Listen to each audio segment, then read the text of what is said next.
Good morning बेटा, good morning all of you. Radhe Radhe, good morning. Good morning बेटा, good morning all of you.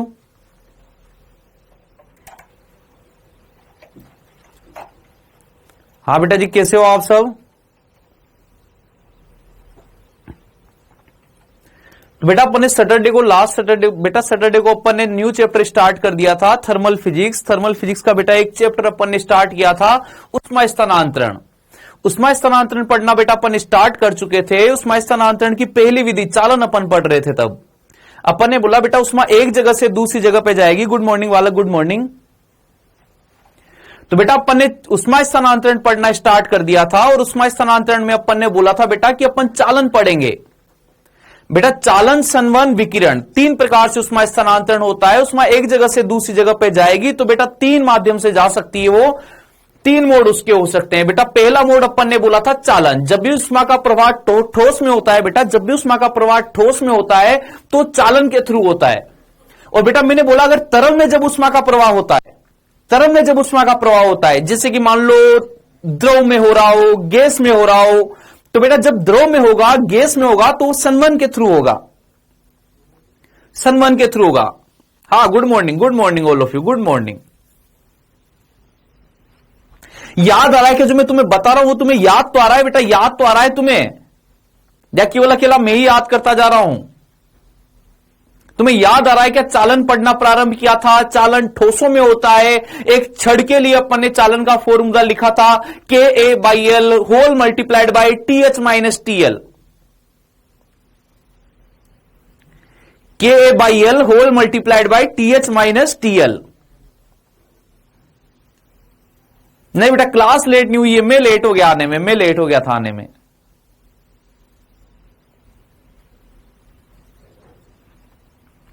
अच्छा बेटा इसके अलावा मैंने तुम्हें 5 फॉर्मूले लिखाए थे।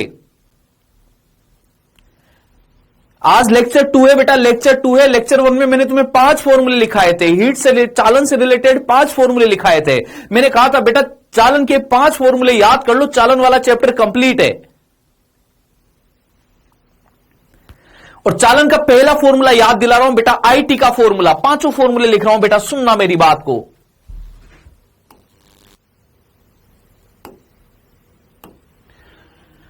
चालन के लिए बेटा अपन ने बोला 5 फॉर्मूले रहेंगे चालन के लिए। पहला फॉर्मूला बेटा मैंने बोला IT का फॉर्मूला रहेगा। IT इज इक्वल टू क्या रहेगा बेटा? KA/L, KA/L whole multiplied by TH minus TL। ये लिखा था क्या बेटा जी? KA/L whole multiplied by TH minus TL। के जहां पर क्या होती है? चालकता होती है। A क्या होता है? क्षेत्रफल होता है। L क्या होती है? लंबाई होती है। TH का मतलब उच्च ताप, TL का मतलब निम्न ताप होता है बेटा। फिर उसके बाद में मैंने बोला कि अगर बेटा थर्मल रेजिस्टेंस लिखना है तो थर्मल रेजिस्टेंस क्या लिखा जाएगा? L/KA लिख दिया जाएगा। बेटा अपन ने बोला ताप प्रवणता अगर लिखनी है, ताप प्रवणता किसी छड़ के लिए, तो बेटा अगर किसी छड़ के लिए ताप प्रवणता की बात करूं तो बेटा TH माइनस TL/L हो जाएगा। एकांक लंबाई में ताप परिवर्तन, एकांक लंबाई में ताप परिवर्तन, एकांक लंबाई में ताप परिवर्तन। बेटा ये सब एक रोड के लिए, अगर मुझे एक रोड के लिए अगर ये तीनों चीजें पूछी जाए, आई पूछा जाए, आई का मतलब क्या है बेटा? उष्मा प्रवाह की दर dQ/dt, प्रति सेकंड प्रवाहित होने वाली उष्मा, प्रति सेकंड TH से TL की तरफ पहुंचने वाली उष्मा। तो एक सेकंड में बेटा कितनी उष्मा TH से TL की तरफ पहुंच जाएगी, उसको IT से लिख सकते हो। या फिर बेटा दूसरा ऑप्शन क्या होता था लिखने का? dQ/dt। और इसी के बेसिस पे बेटा अपन इसकी यूनिट लिखते थे जूल पर सेकेंड, जूल पर सेकेंड, या फिर इसको वोट बोला जा सकता है बेटा, वोट।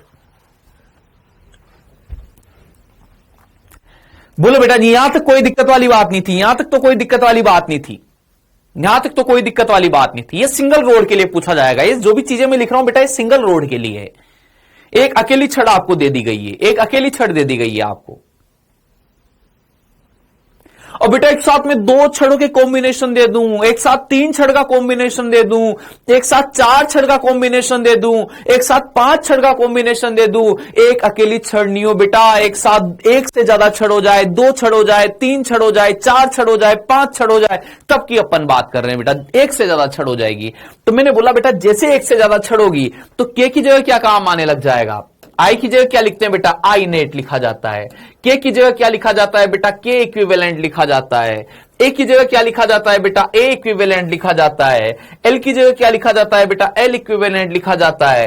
होल मल्टीप्लाइड बाय क्या लिख दिया जाता है बेटा, टी एच माइनस क्या लिखा जाएगा, टी एल लिखा जाएगा। बताओ बेटा जी, मैंने बोला था कि फॉर्मूले में कोई चेंज नहीं होगा, लेकिन जैसे कॉम्बिनेशन आएगा, के की जगह क्या, के इक्विवेलेंट, ए की जगह क्या, ए इक्विवेलेंट, एल की जगह क्या, एल इक्विवेलेंट।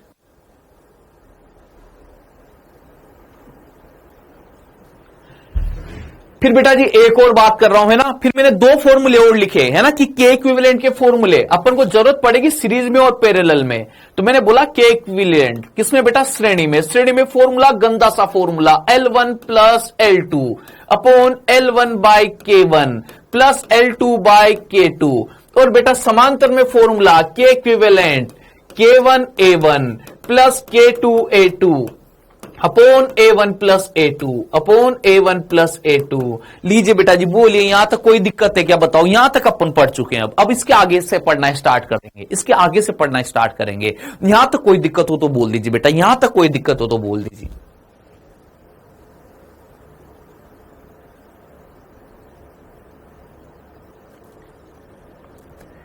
यहां तक चकाचक है मामला। K2 ही तो लिखा हुआ है, K2। अच्छा इधर K2 लिख दूं, ये लो। अब आते हैं अपन, है ना, क्वेश्चन सोल्व करने के मेथड पे, है ना, क्वेश्चन सोल्व करने के मेथड पे आते हैं। अब आओ बेटा जी, है ना, सुनना मेरी बात को। अब मैं तुम्हें एल इक्विवेलेंट और ए इक्विवेलेंट लिखना सिखा देता हूं, है ना बेटा। एल इक्विवेलेंट ए इक्विवेलेंट लिखना भी सिखा देता हूं। एल इक्विवेलेंट ए इक्विवेलेंट। बेटा जी मुझे बताओ, ये जो कॉम्बिनेशन है, ये श्रेणी क्रम है या फिर समांतर क्रम है। बेटा श्रेणी क्रम है या समांतर क्रम है। थैंक यू बेटा, थैंक यू। मैं मस्त लग रहा हूं आज, बहुत बढ़िया, थैंक यू। ज्यादा गोरा लग रहा हूं। हाँ,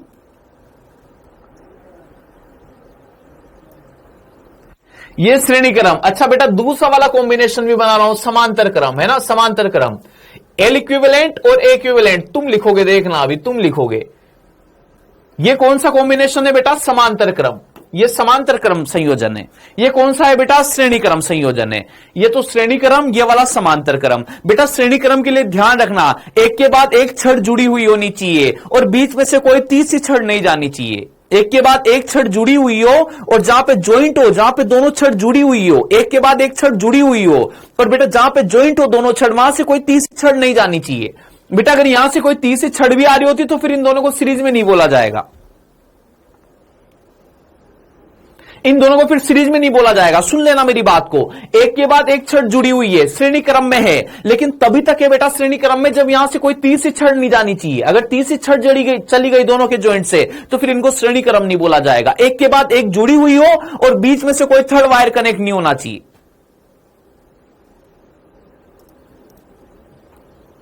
चालू हुई है बेटा,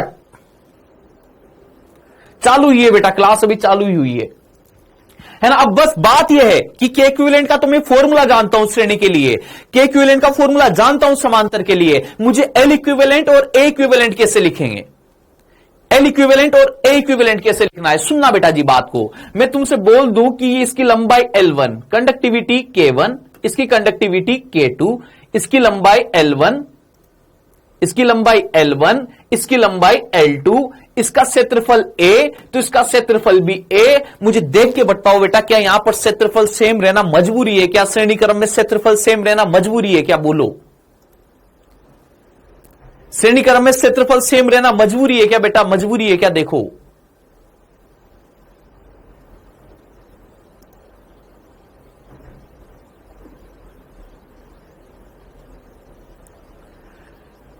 अच्छा बेटा अगर श्रेणी क्रम में ये क्षेत्रफल, अब सुनना मेरी बात को, है ना, मैं ए इक्विवेलेंट समझा रहा हूं तुम्हें। सबसे पहले ए इक्विवेलेंट, बेटा तुम पहले छड़ की थिकनेस देखो, पहले छड़ की थिकनेस तुम्हें जितनी दिख रही है क्या उतनी थिकनेस सेकंड छड़ की भी दिख रही है क्या, देखो। श्रेणी क्रम की बात कर रहा हूं, पहले की थिकनेस जितनी दिख रही है उतनी थिकनेस क्या सेकंड वाले की दिख रही है क्या। और बेटा दोनों के कॉम्बिनेशन को एक साथ देख रहे हो, दोनों के कॉम्बिनेशन को एक साथ देखो, दोनों छड़ों के कॉम्बिनेशन को एक साथ देखोगे तब भी क्या बेटा थिकनेस सेम ही रहेगी क्या, तब भी थिकनेस सेम ही रहेगी क्या। तुम बेटा दो पेन है, दो पेन को सीरीज में ऐड कर दो, अकेले पेन की थिकनेस देखोगे वही रहेगी, दूसरे पेन की थिकनेस देखोगे वही रहेगी, पूरे कॉम्बिनेशन की थिकनेस देखोगे तब भी वही रहेगी। बेटा इसके लिए लिखा जा सकता है कि जो ए इक्विवेलेंट रहेगा, A equivalent equal to A1 equal to A2 equal to क्या होता है बेटा, ए होता है। ए इक्विवेलेंट की जगह क्या लिख दोगे बेटा, ए लिखना पड़ेगा इसमें, ए इक्विवेलेंट की जगह क्या लिखोगे, ए। अच्छा एल इक्विवेलेंट बताओ, पूरे कॉम्बिनेशन की लेंथ देख के बताओ, मुझे देख के बताओ कि पूरे कॉम्बिनेशन की लेंथ कितनी दिख रही है तुम्हें, पूरे कॉम्बिनेशन की लेंथ कितनी दिख रही है, एल इक्विवेलेंट देख के बताओ, पूरे कॉम्बिनेशन की लेंथ बताओ। बेटा अगर पूरे कॉम्बिनेशन की लेंथ लिखूंगा तो लेंथ क्या हो जाएगी बेटा, L1 प्लस L2 हो जाएगी, क्या कॉम्बिनेशन की लेंथ L1 प्लस L2। यहां तक L1 अकेले रोड की लेंथ L1, दूसरी अकेली रोड की लेंथ L2 और बेटा कॉम्बिनेशन की लेंथ क्या, L1 प्लस L2। इधर आइए बेटा जी, है ना, इक्विवेलेंट एल इक्विवेलेंट ही लिखना सीखना था अपन को, है ना। एल इक्विवेलेंट ए इक्विवेलेंट फोटो देख के लिखे जाते हैं, डायरेक्ट कोई फॉर्मूला याद नहीं रखना है, फोटो देखेंगे और फोटो देख के आराम से जचा के लिखेंगे, है ना। यहां पर बताइए बेटा इसका क्षेत्रफल, देखना बेटा यहां पर कंडक्टिविटी K1, यहां पर कंडक्टिविटी K2, यहां पर बेटा क्षेत्रफल A1, क्षेत्रफल A2, यहां पर क्या लेंथ सेम होना मजबूरी है क्या बेटा, लेंथ सेम होना मजबूरी है क्या, देखो बेटा लेंथ सेम होना मजबूरी है क्या, देखो दोनों की लंबाई सेम ही होगी क्या समांतर में। तो बेटा अगर मैं एरिया लिखूंगा, ए इक्विवेलेंट लिखूंगा तो ए इक्विवेलेंट थिकनेस बढ़ चुकी है ओवरऑल, तो बेटा ए इक्विवेलेंट क्या हो जाएगा, A1 प्लस A2। लेकिन बेटा अगर एल इक्विवेलेंट की बात करूं तो L equivalent is equal to L1।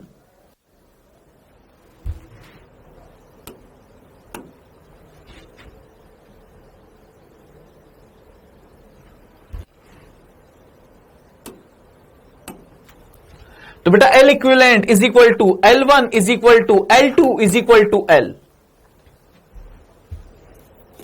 देखिए बेटा जी बोलिए तुम्हें क्या ए इक्विवेलेंट एल इक्विवेलेंट लिखने में कोई दिक्कत तो नहीं है, दोनों कॉम्बिनेशन में हर बार फोटो देख के लिखेंगे अपन, के इक्विवेलेंट का फॉर्मूला डायरेक्ट याद रखेंगे, लेकिन एल इक्विवेलेंट और ए इक्विवेलेंट फोटो देख के लिखेंगे कॉम्बिनेशन आते ही। बोलिए बेटा जी क्लियर रहेगा, क्लियर रहेगा। बेटा सीरीज में ऐड करते हैं तो थिकनेस में कोई चेंज नहीं होता, थिकनेस में कोई चेंज नहीं होता, इसलिए ए इक्विवेलेंट बराबर ए ही रहेगा। और बेटा पैरेलल में ऐड करते हैं, पैरेलल में ऐड करते हैं तो बेटा पैरेलल में ऐड करते तो टोटल लंबाई में कोई चेंज नहीं होता, पैरेलल में ऐड किया है तो टोटल लंबाई बढ़ती नहीं है बेटा। तो एल इक्विवेलेंट बराबर क्या रहेगा, एल।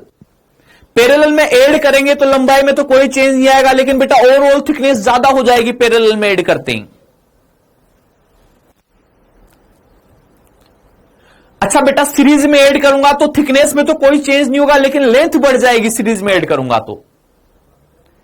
एरिया में तो कोई चेंज नहीं होगा, थिकनेस में तो कोई चेंज नहीं होगा, सीरीज में ऐड कर रहा हूं इसका मतलब थिकनेस तो सेम बनी रहेगी बेटा, थिकनेस मोटाई में कोई चेंज नहीं होगा।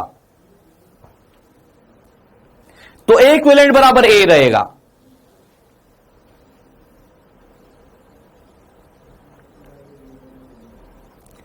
बोलो ठीक है मामला, क्वेश्चन पे चलू आगे, क्वेश्चन पे चलू बेटा आगे, क्वेश्चन पे चलूं।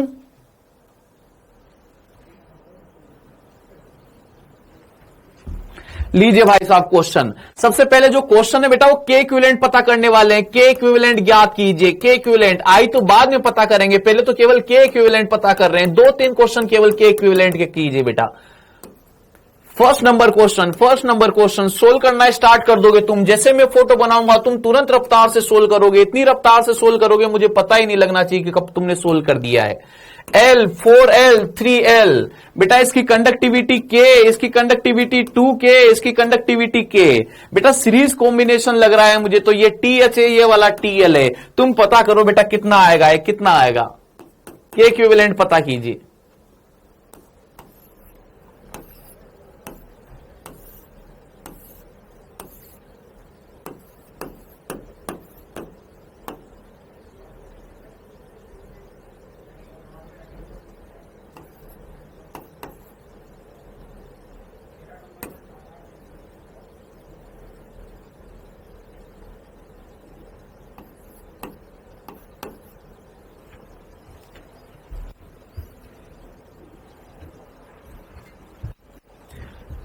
हाँ बेटा जी सोल्व कीजिए, रफ्तार से सोल्व कीजिए फटाफट से, या मैं सोल्व करना स्टार्ट कर दूं। इधर तुम सोल्व करते रहो, इधर मैं सोल्व करता रहता हूं, आंसर मैच कर लेना, आंसर मैच कर लेना, तुम कैलकुलेशन ही तो करनी है। और कैलकुलेशन में तो तुम जानते हो, तुम्हें महारत हासिल है, कैलकुलेशन में तो तुम कोई गलती करते ही नहीं हो, फॉर्मूले में वैल्यू तो चिपकानी है। ओके बेटा, वेरी गुड, बहुत इंटेलिजेंट बच्चे हो, बहुत इंटेलिजेंट बच्चे हो। ये लीजिए बेटा जी, के इक्विवेलेंट बोलिए, के equivalent L1 plus L2 plus L3 upon में L1 by K1 plus L2 by K2 plus L3 by K3। Series का फॉर्मूला, गंदा सा फॉर्मूला बेटा, बहुत गंदा सा। क्या लिखोगे? L plus 4L plus 3L upon में क्या लिख दूं, बोलो? L अपॉन K प्लस क्या लिखोगे? 4L अपॉन 2K प्लस क्या लिखोगे? 3L upon K। ये लिखा जाएगा क्या? देखो और सोल्व करता हूं। ऊपर कितना आ जाएगा बेटा? 8L। नीचे कितना आ जाएगा बेटा? 2 के एलसीएम ले देता हूं, 2 के एलसीएम लूंगा। देखो बेटा, यहां से 2 के एलसीएम लिया है, देख रहे हो? 2 के एलसीएम यहां से लिया है, इस जगह से 2 के एलसीएम। अगर बेटा 2 के एलसीएम लूंगा तो कितना आ जाएगा बेटा? यहां पर तो कितना आएगा? 2L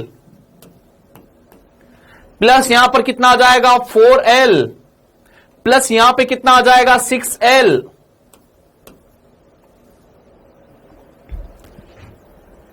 अच्छा बेटा, ये कितना हो जाएगा? 6 4 10 2 12। ये ऊपर जाएगा तो कितना हो जाएगा? 16। तो बेटा कितना आएगा? 16L के अपॉन में क्या? 12L। कितना आ जाएगा बेटा? 4K by 3। बताइए बेटा जी, कोई दिक्कत वाली बात तो नहीं है? बताइए, कोई दिक्कत वाली बात तो नहीं है बेटा जी? कोई दिक्कत वाली बात तो नहीं है? ये 9K/3 किसका बता रहे हो? इस वाले का बता रहे हो क्या तुम? 9K/3। 9K/3 का मतलब तो 3K हो गया ना बेटा? 3K हो जाएगा ना? 9K/3 का मतलब तो 3K हो जाएगा ना?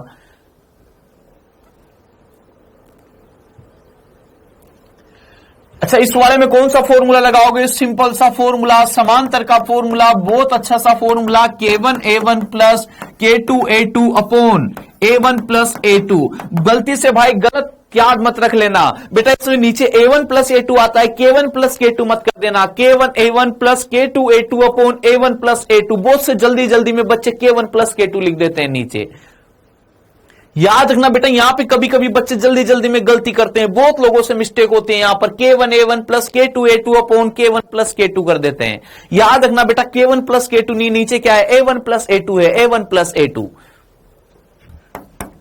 कितना लिख दोगे बेटा? 2K multiplied by 2K multiplied by 2A plus क्या लिखोगे बेटा? 5K multiplied by A upon में क्या लिखोगे बेटा? 2A plus 3A, 2A plus A। देखो बेटा, ऊपर तो कितना हो जाएगा? 4KA प्लस 5KA, ऊपर कितना? 9KA। और बेटा 9KA को मैं 3A से डिवाइड करूं तो बेटा A से A निपटेगा, 3 से 3 टाइम्स निपटेगा। कितना आ जाएगा बेटा? 3K आ जाएगा। डन, कोई लोचे वाली बात तो नहीं है।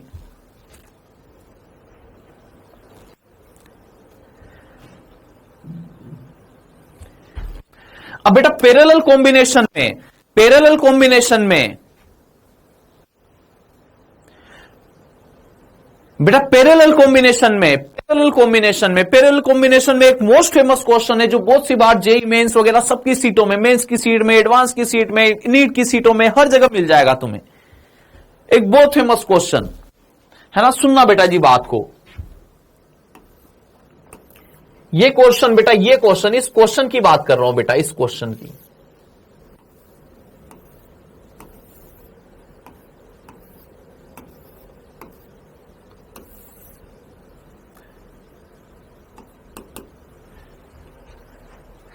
देखाएगा बेटा जी, ये बोला जा रहा है तुमसे कि यहां पर ऐसे अंदर की तरफ जो इस बाहर वाली की रेडियस है बेटा, ये तो कितनी है? R1। जो छोटे वाले की रेडियस है बेटा, ये कितनी है? R2। ये वाली जगह सेंटर है ना, ये सेंटर वाली लाइन है। तो देखो बेटा, इसकी रेडियस, छोटे बड़े वाले की रेडियस तो कितनी है? R1। इस अंदर वाले की रेडियस कितनी है? R2। अंदर जो मेटेरियल है बेटा, उसकी कंडक्टिविटी कितनी है? K2। अंदर जो मटेरियल है उसकी कंडक्टिविटी कितनी है K2, बाहर जो मटेरियल है उसकी कंडक्टिविटी कितनी है बेटा K1। तुमसे बोला जाएगा कि इसके लिए K इक्विवेलेंट बताइए, इसके लिए K इक्विवेलेंट बताइए, इधर TH और बेटा इधर TL। तुम्हें पता करना है बेटा इसके लिए K इक्विवेलेंट क्या होगा, K इक्विवेलेंट क्या होगा। तो बेटा मैं तुम लोगों को बता रहा हूं, मैं सोल्व कर रहा हूं इस क्वेश्चन को, मैं क्वेश्चन को सोल्व कर रहा हूं बेटा, तुम लोग ध्यान देना, सुनना मेरी बात को, है ना। तो बेटा जी देखो क्या है, जिससे मान लीजिए मैं तुमसे बोलूं कि एक लेयर है ना, एक लेयर है, एक लेयर, जैसे मान लीजिए बेटा अंदर की तरफ तो एक मेटल है जिसका मटेरियल, जिसकी कंडक्टिविटी, जिसकी चालकता कितनी है बेटा K2 है। अंदर वाला जो पदार्थ है बेटा, अंदर वाली जो छड़ है उसकी चालकता कितनी है बेटा K2 है। इसके ऊपर बेटा मैंने एक लेयर और लपेट दी, एक लेयर और लपेट दी बेटा, एक लेयर और लपेट दी। जैसे तुम लोगों ने देखा हो कि क्रीम रोल, क्रीम रोल में अंदर की तरफ तो क्रीम होती है और ऊपर की तरफ क्या होता है बेटा, मैदा होती है, कैसे। तो अंदर की तरफ का मटेरियल अलग है, बाहर की तरफ का मटेरियल अलग है बेटा।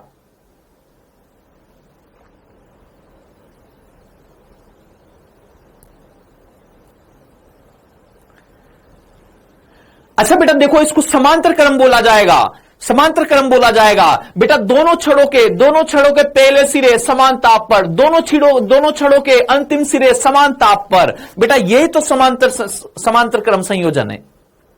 दोनों का पहला सिरा समान ताप पर, दोनों का अंतिम सिरा भी समान ताप पर, बेटा यही तो समांतर क्रम संयोजन है।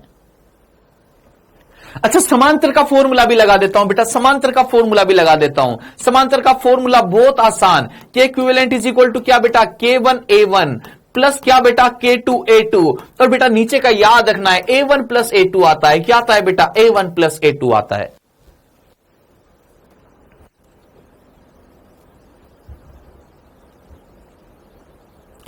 अब बेटा तुम मुझे बताओ कि A1 वाला एरिया कौन सा होगा, 1 वाला एरिया। सबसे पहले 2 वाला लिख देता हूं। देखो 2 वाला एरिया तो केवल R2 रेडियस तक ही है क्या, देखो 2 वाला एरिया तो R2 रेडियस तक ही है क्या बेटा। 2 वाला सेकेंड वाला जो एरिया है, अंदर वाला जो एरिया है बेटा, वो तो केवल R2 रेडियस तक है,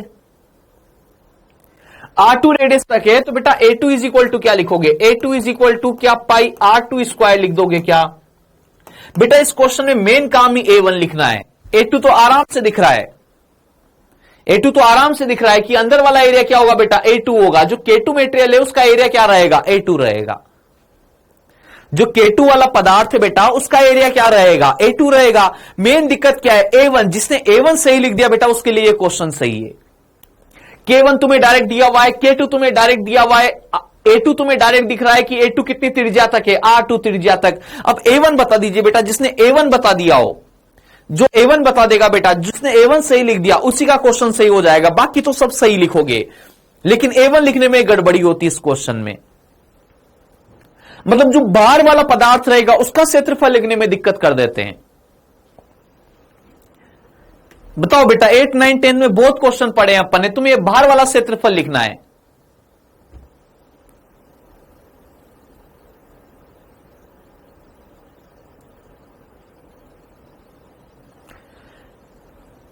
बस बेटा मैं तुम्हें इतनी सी बात बता रहा हूं, कोई ऐसे मत कर देना भाई, है ना, ऐसे मत कर देना, कोई ऐसे मत कर देना, जो मैं कह रहा हूं ना वो मत कर देना बस, है ना, ऐसे ध्यान रखना,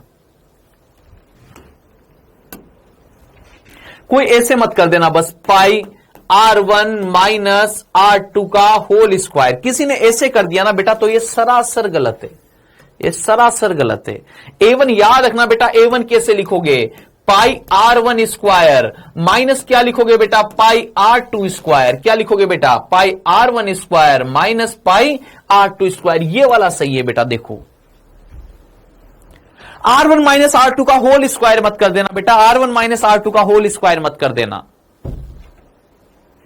R1, इस दोनों में डिफरेंस समझ में आ रहा है क्या तुम्हें, यहां पर R1 माइनस R2 का होल स्क्वायर है, इस ब्रैकेट को ओपन करोगे तो R1 square plus R2 square minus 2 R1 R2 आएगा।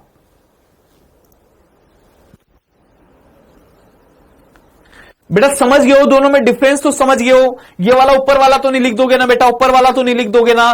तुम्हें बार बार वाला एरिया चाहिए तो टोटल एरिया में से बेटा अंदर वाला एरिया माइनस कर लो, ऐसे आएगा। टोटल एरिया में से अंदर वाला एरिया माइनस कर लो।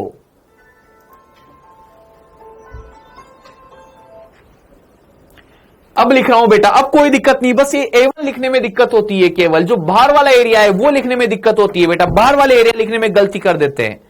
पाई कॉमन ले लोगे, हाँ पाई कॉमन ले सकते हो, पाई कॉमन लोगे तो भी क्या बचेगा ब्रैकेट में R1 square minus R2 square, R1 minus R2 का होल स्क्वायर लिखना गलत है, बस इतनी बात बोल रहा हूं। इसमें से तुम पाई कॉमन ले सकते हो, पाई ब्रैकेट में R1 square minus R2 square बच जाएगा। देखो बेटा K1 की जगह तो K1, A1 की जगह बोलो क्या लिखूंगा, पाई R1 square minus R2 square plus K2, और A2 की जगह क्या लिखूंगा, पाई R2 स्क्वायर अपॉन में क्या लिख दूंगा, A1 प्लस A2। बेटा A1 प्लस A2 लिखूंगा तो A1 तो क्या आएगा, पाई R1 square minus pi R2 square, और बेटा A2 क्या आ जाएगा, A2 लिखूंगा तो कितना आ जाएगा, पाई R2 स्क्वायर आ जाएगा। बेटा ये दोनों टर्म तो प्लस माइनस की है, निपट लेगी, इनमें तो कोई दिक्कत वाली बात नहीं है। तो बेटा पाई से पाई कॉमन आके निपट लेंगे, ऊपर वाली दोनों टर्म में से बेटा पाई कॉमन आ जाएगा, ऊपर वाली दोनों टर्म में से पाई कॉमन आ जाएगा बेटा, तो पाई को निपटा देता हूं। ये लीजिए बेटा जी, ये पाई निपट जाएगा, पाई निपट जाएगा, पाई कॉमन आके निपट जाएगा। बेटा फाइनली क्या बचेगा अपने पास, K1 के साथ R1 square minus R2 square, और बेटा K2 के साथ क्या बचेगा, R2 स्क्वायर। देखो, और बेटा लास्ट में अपॉन में क्या आ जाएगा, अपॉन में क्या आ जाएगा, केवल R1 स्क्वायर आ जाएगा। देखिए बेटा जी, कहीं कोई दिक्कत हो तो बोल दीजिए। अगर वो K1 की जगह 3K देता तो K1 की जगह 3K लिख देता, K2 की जगह 2K देता तो K2 की जगह 2K लिख देता, जिसकी जगह जो देता वो लिख दिया जाता। ठीक बेटा जी, आगे चलूं, अब आगे चलूं।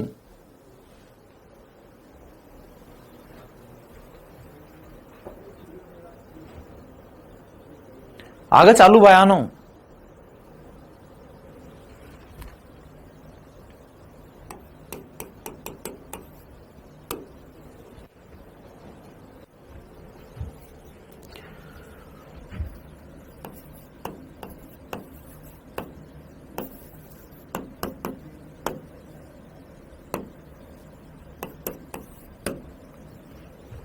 आई नेट बताना है बेटा जी, आई नेट बताना है तुम्हें ना, आई नेट बताना है।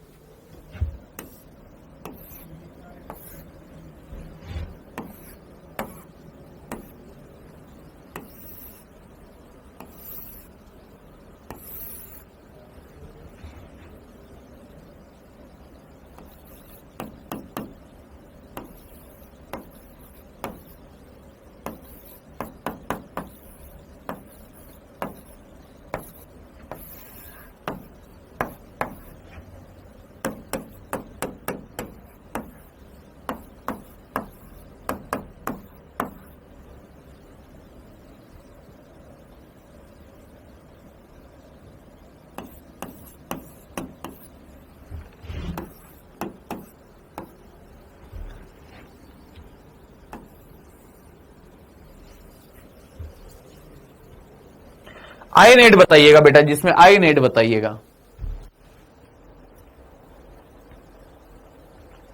परिणामी उष्मीय धारा, परिणामी उष्मीय धारा या फिर परिणामी उष्मा प्रवाह की दर, उष्मा प्रवाह की दर dq बाई dt बोल दीजिए। इसी को बेटा तापीय धारा या उसमें धारा IT भी बोला जाता है। सबसे पहला काम क्या करोगे बेटा, K इक्विवेलेंट लिखोगे, दूसरा काम बेटा A इक्विवेलेंट लिखोगे, तीसरा काम बेटा L इक्विवेलेंट लिखोगे और TH माइनस TL कर दोगे। पहला काम K इक्विवेलेंट तो किससे आएगा बेटा, फॉर्मूले से आएगा। L इक्विवेलेंट और A इक्विवेलेंट फोटो देख के लिखना है, TH माइनस TL डायरेक्ट करना है।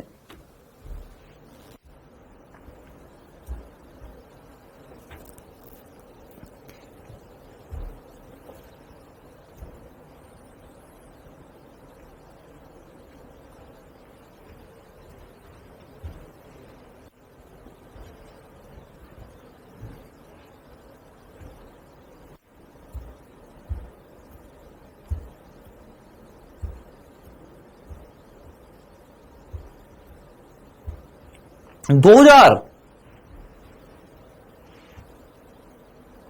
हाँ सही है, 2000 सही है।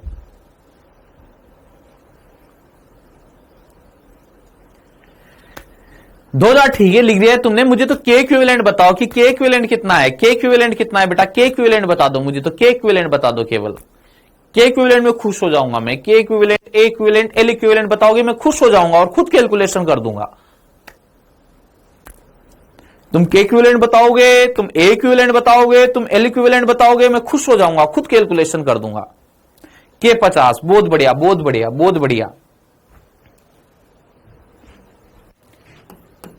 के इक्विवेलेंट बोलो बेटा, समांतर क्रम संयोजन K1A1,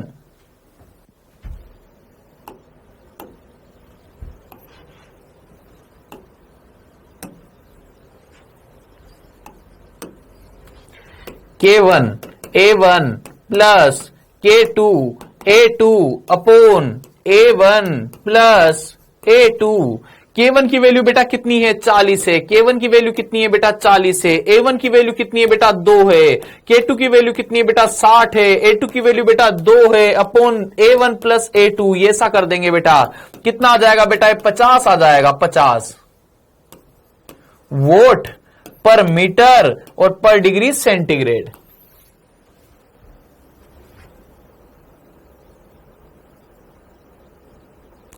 अच्छा के इक्विवेलेंट आ चुका, ए इक्विवेलेंट फोटो देख के बताओ बेटा, ओवरऑल थिकनेस बढ़ी हुई दिख रही है क्या, पहले की थिकनेस 2 दूसरे की 2 और बेटा दोनों को ऐड कर दू तो कितनी हो जाएगी 4 हो जाएगी क्या, ए इक्विवेलेंट इज इक्वल टू क्या A1 प्लस A2 आ जाएगा क्या, कितना हो जाएगा बेटा 4 हो जाएगा क्या।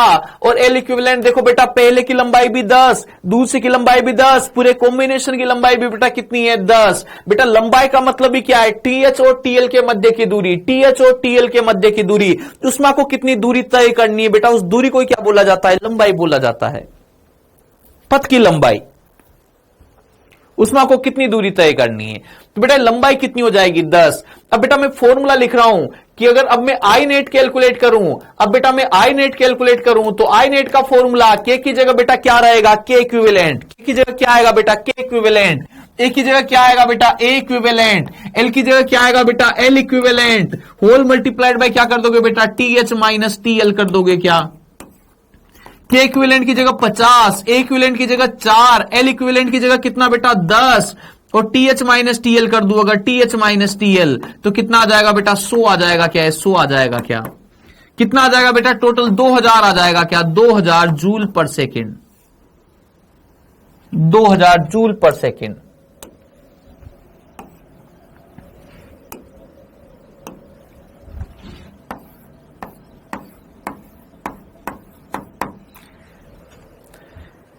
ये लीजिए बेटा, कोई दिक्कत वाली बात तो नहीं इसमें।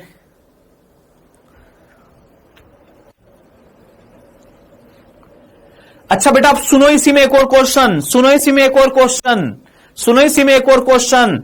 अगर दोनों छड़ों को बेटा सेपरेटली चेक करना हो, दोनों छड़ों में प्रवाहित होने वाली धारा सेपरेटली चेक करनी हो, बेटा मैं तुमसे बोलूं कि 1 वाली छड़ और द्वितीय वाली छड़ में प्रवाहित उसमें धाराओं का अनुपात बताइए, अनुपात बताइए। क्या पूछ रहा हूं बेटा, अनुपात, दोनों का अनुपात पूछा जा रहा है, I1 और I2। पहली में भी कुछ ना कुछ धारा प्रवाहित हो रही होगी, दूसरी में भी कुछ ना कुछ धारा प्रवाहित हो रही होगी, तो बेटा अगर दोनों धाराओं का अनुपात मुझे लिखना हो तो दोनों धाराओं का अनुपात क्या रहेगा बेटा, पहली छड़ में धारा एवं द्वितीय छड़ में धारा, दोनों धाराओं का अनुपात।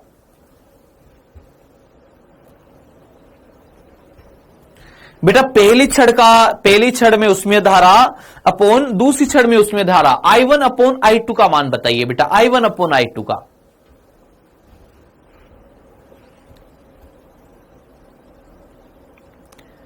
अब बेटा सिंगल छड़ की बात कर रहा हूं, पहली अकेली छड़ में धारा, दूसरी अकेली छड़ में धारा, बेटा सिंगल का फॉर्मूला है,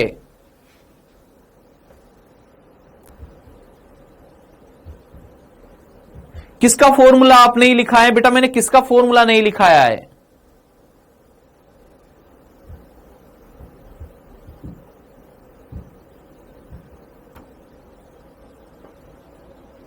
किसका फॉर्मूला बोल रहे हो बेटा, किसका फॉर्मूला नहीं लिखा है। आई क्या बोल रहे हो, 10 का फॉर्मूला नहीं लिखा है तुमने, केस का फॉर्मूला नहीं लिखा है।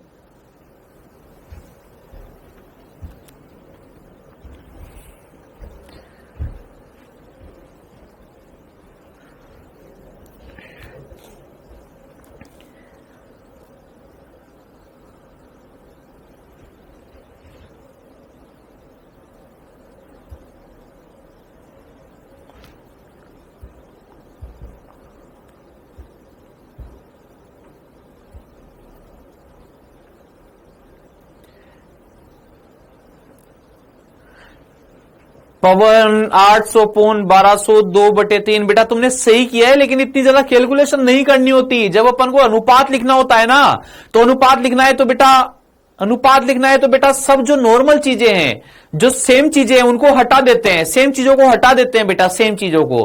तुम्हें पता है, जैसे मान लीजिए एरिया इसके लिए भी 2 लिख रहे हो, इसके लिए भी 2 लिख रहे हो, दोनों को डिवाइड करोगे, KA/L whole multiplied by TH minus TL करोगे, तो बेटा जो चीजें सेम रहेगी वो तो दोनों के लिए कैंसिल आउट हो जाएगी। अनुपात में लिखने का मतलब क्या है बेटा, अपॉन में लिखते हैं, I1/I2 करते हैं।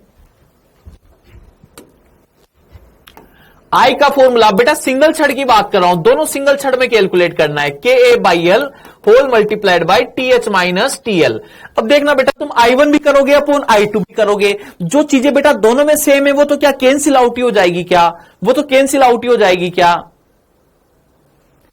तो बेटा देखो TH माइनस TL भी क्या रहेगा, सेम है दोनों छड़ों के लिए। दोनों छड़ों के लिए TH माइनस TL कितना रहेगा बेटा, दोनों छड़ों के लिए TH माइनस TL कितना रहेगा बेटा, दोनों छड़ों के लिए TH माइनस TL बताओ कितना रहेगा, सेम रहेगा क्या, 100 ही रहेगा क्या। अच्छा बेटा एक ही वैल्यू बोलो, ए भी सबके लिए क्या रहेगा, सेम, ए भी क्या हो जाएगा, कैंसिल आउट। एल भी सबके लिए, दोनों के लिए क्या रहेगा बेटा, सेम, एल भी क्या हो जाएगा, कैंसिल आउट। लेकिन दोनों छड़ों का के अलग अलग है, तो आई डायरेक्टली प्रोपोर्शनल टू क्या बचेगा, केवल के बचेगा बेटा, आई डायरेक्टली प्रोपोर्शनल टू क्या बचेगा, के। अच्छा बेटा अगर I डायरेक्टली प्रोपोर्शनल टू के बचेगा तो I1/I2 इज इक्वल टू क्या लिखोगे बेटा, K1/K2।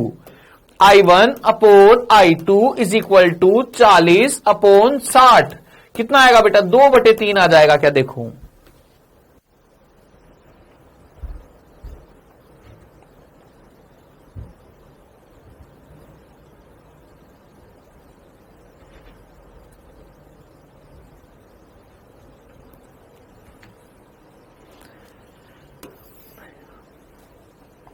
अच्छा बेटा अगर मान लीजिए वो केवल 2 छड़ों की बात करे कि पहली छड़ में धारा इतनी है, दूसरी छड़ में धारा बताओ, तो वो ऐसे बोलेगा तुमसे कि अगर पहली छड़ में धारा इतनी है, त्रिज्या को 2 गुना कर दिया जाए, क्षेत्र लंबाई को इतना गुना कर दिया जाए, तो नई छड़ में धारा बताओ। इस टाइप के क्वेश्चन भी बनेंगे बेटा, इस टाइप के क्वेश्चन भी बनेंगे। वो बोलेगा या फिर दोनों की लंबाइयों का अनुपात 1/2 है, दोनों की जो त्रिज्या है उनका अनुपात इतना है, तो बेटा उसमें धाराओं का अनुपात बताइए। बेटा इससे अनुपात वाले क्वेश्चन भी तुम्हारे बनेंगे। तो अनुपात वाले क्वेश्चन के लिए ध्यान रखना बेटा कि जो IT रहेगा, IT इज इक्वल टू क्या लिखोगे, KA/L होल मल्टीप्लाइड बाय, इधर डेल्टा टी लिख देते हैं बेटा, डेल्टा टी है ना बेटा। जनरल लिख के तो क्या रहेगा, कांस्टेंट। मटेरियल सेम बोलता है तो K कांस्टेंट। लेकिन मान लीजिए बेटा मटेरियल भी सेम नहीं है, मटेरियल भी सेम नहीं है तो तुम तो इसको भी प्रोपोर्शनलिटी में लिख दो बेटा, इसको भी प्रोपोर्शनलिटी में लिख दो।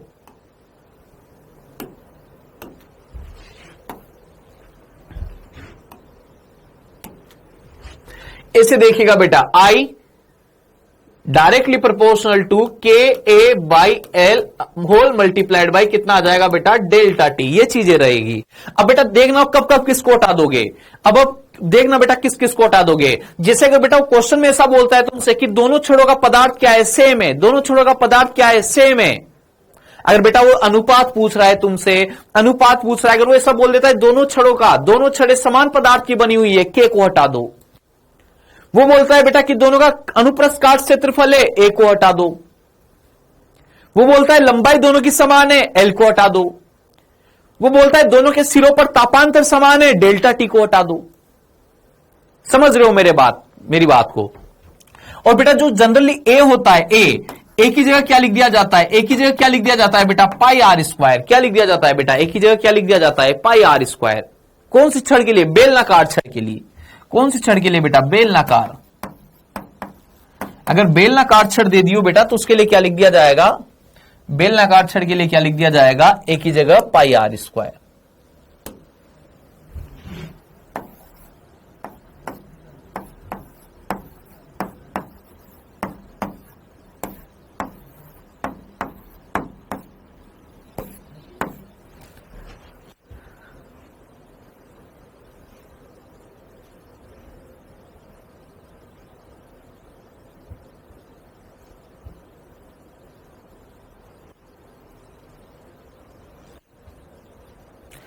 समझ रहे हो बेटा जी। प्रपोर्शनलिटी जब भी लिखनी होगी ऐसे ही लिखनी होगी। मैं तुमसे बोल दूं दो बेलनाकार छड़े हैं, दोनों की त्रिज्याओं का अनुपात 1:2 है, दोनों की लंबाइयों का अनुपात इतना है, दोनों के तापांतर इतने इतने हैं, तो बेटा अनुपात बताओ। तो अनुपात बताओ तो ऐसे कर दोगे क्या बेटा, बताओ।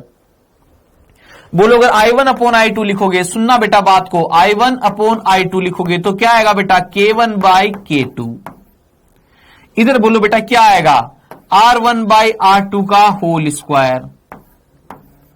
L इनवर्सली प्रोपोर्शनल है तो क्या आएगा, L2/L1। और इधर क्या आएगा बेटा, डेल्टा T1 बाई क्या आएगा बेटा, डेल्टा T2। ये आएगा क्या बेटा, देखो I1/I2। अब बेटा इसमें से वो जो चीज सेम बोलता है बेटा उस चीज को हटा देंगे। वो बोलेगा त्रिज्या सेम है तो बेटा R वाली टर्म हट जाएगी। वो बोले लंबाई सेम है तो L वाली टर्म हटा दीजिए। वो बोले बेटा तापांतर सेम है तो डेल्टा T वाली टर्म हटा दीजिए। वो बोले बेटा कि दोनों का पदार्थ सेम है या दोनों की चालकता सेम है तो K वाली टर्म को हटा दीजिए, वो कैंसिल आउट हो जाएगी।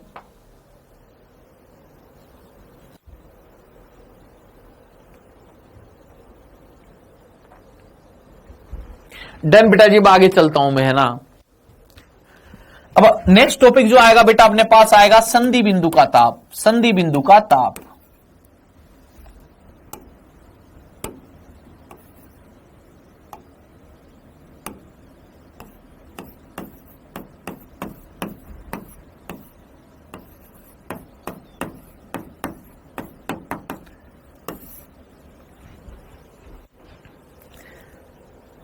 संधि बिंदु का ताप। बेटा कंडक्शन वाले क्वेश्चन आज जाते तुरंत कर देना तुम सारे। मॉड्यूल अगर कोई सा भी मॉड्यूल, जो भी मॉड्यूल तुम्हारे पास हो बेटा, उसकी एक्सरसाइज 1 तुरंत लगाना, धड़ल्ले से लगाना, धड़ाधड़। संधि बिंदु का ताप, संधि बिंदु के ताप की बात कर रहा हूं बेटा। संधि बिंदु का ताप क्या होता है बेटा, कि दो छड़े जब कहां पे जुड़ी होती है बेटा, श्रेणी क्रम में जुड़ी होती है। दो छड़े कहां पे जुड़ी होती है, श्रेणी क्रम में। बेटा अगर इस श्रेणी क्रम में होती है तो जिस जगह पे दोनों छड़े मिल रही होती है बेटा, इसको ही संधि बिंदु बोला जाता है। बेटा यही संधि बिंदु है, यही संधि बिंदु है। इस संधि बिंदु का ताप अपन से पूछा जाता है। बेटा देखो यहां का ताप गिवन होता है कि ये वाला ताप कितना है T1, ये वाला ताप कितना है T2। बेटा इस संधि बिंदु का ताप है T0, जो अपन को पता करना होता है बेटा। संधि बिंदु का तापमान अपन को पता करना होता है। अब बेटा संधि बिंदु के तापमान की अगर मैं बात करूं कि यहां पे इस बिंदु का तापमान कितना रहेगा, तो बेटा श्रेणी क्रम दिख रहा है। श्रेणी क्रम दिख रहा है तो ऑब्वियस सी बात है कि दोनों के बेटा थिकनेस मुझे सेम दिख रही है, तो बेटा दोनों का क्षेत्रफल क्या लिख देता हूं मैं, सेम लिख देता हूं। दोनों का क्षेत्रफल क्या रहेगा, सेम। अच्छा बेटा कंडक्टिविटी इसकी K1 लिख रहे हैं, इसकी कंडक्टिविटी अगर K1 लिख रहे हैं तो इसकी कंडक्टिविटी क्या लिखेंगे बेटा, K2 लिख देंगे। अच्छा लंबाई इसकी कितनी लिख देता हूं बेटा, L1। इसकी लंबाई कितनी लिख दूंगा बेटा, L2 लिख देता हूं। अब बेटा श्रेणी क्रम में याद दिलाता हूं मैं तुम्हें, श्रेणी क्रम में बेटा धारा क्या होती थी, सेम होती थी। श्रेणी क्रम में धारा समान होती थी, I1 बराबर I2। बेटा श्रेणी क्रम में कहीं से लेकर कहीं तक की भी धारा लिखी जाए, सारी धारा का मान क्या आता है, सेम आता है। समझना मेरी बात को। अगर बेटा मैं तुमसे बोलूं, यहां पर 2-3 पॉइंट बना रहा हूं, सुनना मेरी बात को बेटा। अगर मैं तुमसे धारा बोलता हूं बेटा तुमसे कि I1 से लेकर I2 तक, या फिर I2 से लेकर I3 तक, या फिर I1 से लेकर I3 तक, कोई सी भी धारा पता करनी हो बेटा, सारी धारा क्या आती है, श्रेणी क्रम में सेम आती है। अगर सारे तार बेटा श्रेणी क्रम में है, कहीं से लेकर कहीं तक के लिए भी धारा का मान कैलकुलेट कीजिए, सब जगह की धारा क्या रहेगी बेटा, सेम रहेगी। पूरे कॉम्बिनेशन में कितनी, 5 एम्पियर। पहले 2 तारों के लिए देखूंगा तो भी 5 एम्पियर, एक तार के लिए देखूंगा तब भी 5 एम्पियर। बेटा कहीं से लेकर कहीं तक की भी धारा कैलकुलेट की जाए, सारी धारा क्या रहेगी, सेम रहेगी। इससे बेटा यहां पर श्रेणी क्रम में, उसमें धारा क्या रहेगी, सेम रहेगी।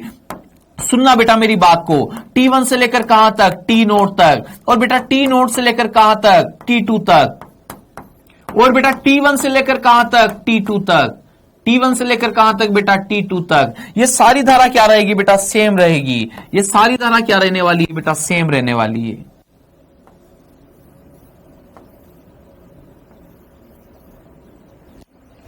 लेकिन बेटा क्वेश्चन सोल्व करने के लिए केवल अपन यही तक सोल्व करते हैं।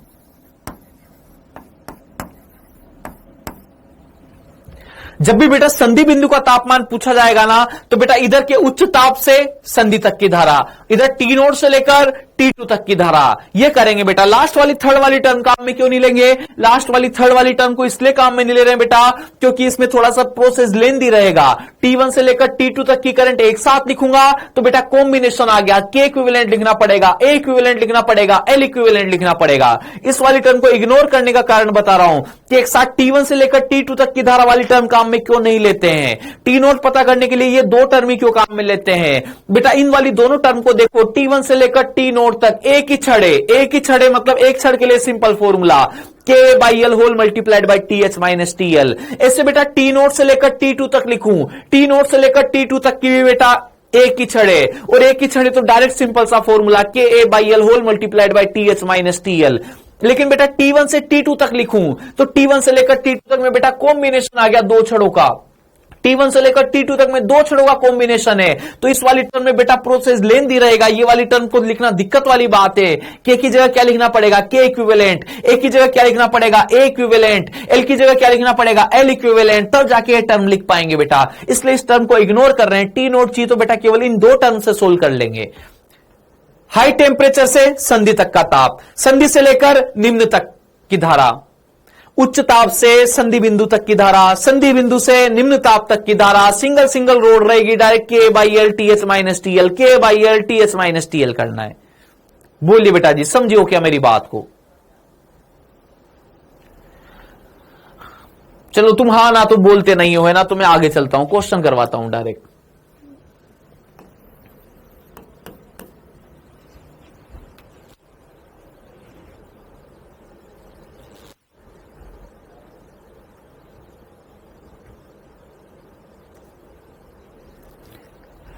अच्छा चलो, जवाब दे रहे हो तो फिर एक बात का जवाब और दो, फिर एक बात का जवाब और दो, एक बात का जवाब और दो। अच्छा बेटा, अगर मान लो ये तो मैंने तुम्हें अलग अलग छड़ दी, मान लो मैं पूरी एक 5 मीटर लंबाई की छड़ दे देता, 5-10 मीटर लंबाई की छड़ दे दी, 10 मीटर लंबाई की छड़ दे दी, एक ही छड़े, अलग अलग छड़ को नहीं जोड़ रहा हूं, अब की बार अलग अलग छड़ को नहीं जोड़ रहा हूं बेटा। अगर पूरी एक यूनिफॉर्म छड़ होती, पूरी यूनिफॉर्म छड़ होती बेटा, उसके किसी बिंदु पर, किसी बीच वाले किसी बिंदु पर अगर तापमान पूछा जाता बेटा, एक ही छड़े तो बेटा क्या इसका मतलब क्या बेटा K1 और K2 भी बराबर हो जाते क्या? अगर बेटा मैंने अलग अलग छड़ को नहीं जोड़ा, एक ही लंबी छड़ है, एक ही लंबी छड़ के बेटा बीच में किसी बिंदु पर तुमसे तापमान पूछ लिया जाए, कि पूरी यूनिफॉर्म छड़ थी, एक समान छड़ थी, बीच के किसी बिंदु पर तापमान पूछा जा रहा है, तो बेटा छड़ को दो पार्ट में ब्रेक कर दोगे, और बेटा दो पार्ट में, एक ही छड़ को दो पार्ट में ब्रेक कर रहे हो तो दोनों तरफ का K भी सेम होगा। अगर बेटा पूरी छड़ एक ही हो, यूनिफॉर्म छड़ हो, एक समान छड़ हो, लोहे की छड़ हो, बेटा पूरी की पूरी छड़ लोहे की है और उसकी लंबाई ज्यादा है, बीच के किसी बिंदु पर तापमान पूछा जा रहा है, तो बेटा अपन ने संधि बिंदु मान के सोल्व कर लिया वहां पर। लेकिन बेटा दोनों तरफ का K क्या रहेगा? सेम रहेगा क्या दोनों तरफ का K? अगर यूनिफॉर्म छड़ होती तो।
ये लीजिए बेटा जी, ये पीछे कर दिया है। बोलिए अब बताओ क्या दिक्कत है? कोई दिक्कत वाली बात हो तो बोलिए।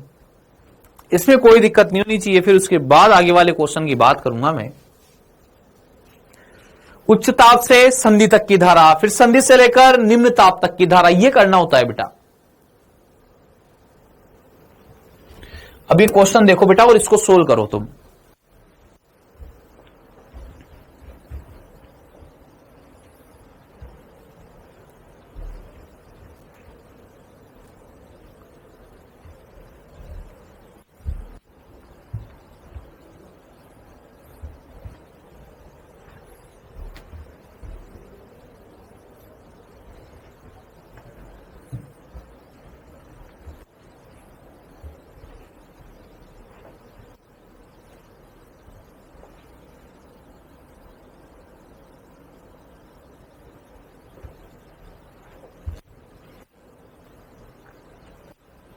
बिल्कुल सही बात बेटा जी, बिल्कुल सही बात।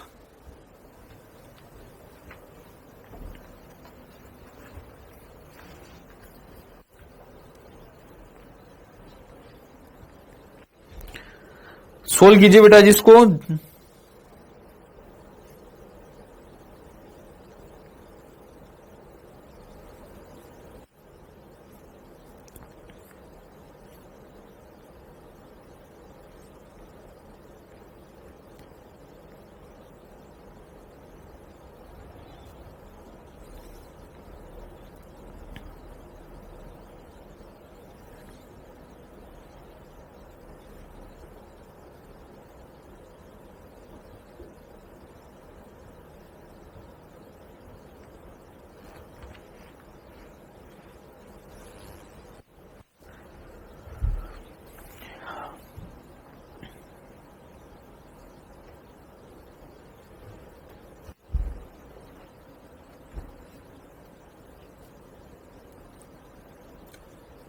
अड़सठ आ जाएगा।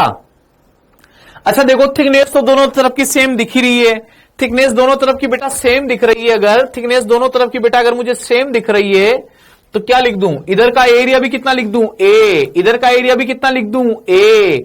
इधर की चालकता भी कितनी लिख दूं? के। इधर की चालकता भी कितनी लिख दूं? के। इधर की लंबाई 2। इधर की लंबाई कितनी बेटा? 3 मीटर दिख रही है क्या? देखो बेटा लंबाई दिख रही है क्या? 3 मीटर।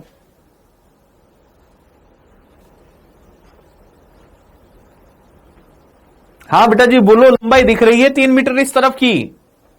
अब बेटा इस वाले बिंदु का तापमान टी ए लिख देता हूं। ये टी ए मुझे पता करना है बेटा। ए बिंदु का तापमान जो टी ए रहेगा वो मुझे पता करना है।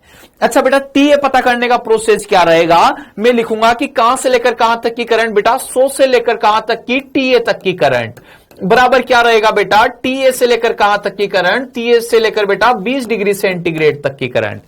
देखिए बेटा जी यही हाल होगा क्या? ऐसे लिखना पड़ेगा क्या बेटा? श्रेणी क्रम में धारा समान होती है क्या? दोनों पार्ट में धारा सेम रहेगी क्या बेटा? दोनों पार्ट में धारा सेम होगी क्या? उसमें धारा सेम रहेगी क्या दोनों पार्ट में? अच्छा बेटा 100 से लेकर टी ए तक, तो बोलिए बेटा जी क्या लिखोगे? के की जगह के, ए की जगह ए, एल की जगह 2 और बेटा क्या लिखोगे? 100 माइनस टी ए। और इस तरफ क्या लिखोगे? के की जगह के, ए की जगह ए, एल की जगह 3 और बेटा क्या लिख दोगे? टी ए माइनस 20 लिख दोगे क्या? बोलिए बेटा जी बोलिए। बेटा जब इधर वाले पार्ट की बात करोगे तो चालकता भी बेटा इधर वाले पार्ट की बात करोगे, इधर वाले पार्ट की बात करोगे तो चालकता भी इधर की लिखोगे, ए भी इधर का लिखोगे, एल भी इधर का लिखोगे, T H minus T L यहां से लेकर यहां तक लिखोगे। 100 minus T A, 100 minus T A और यहां पर T A minus 20। H same होगा। कौन सा एच सेम होगा बेटा? एच कौन सा सेम बता रहे हो तुम?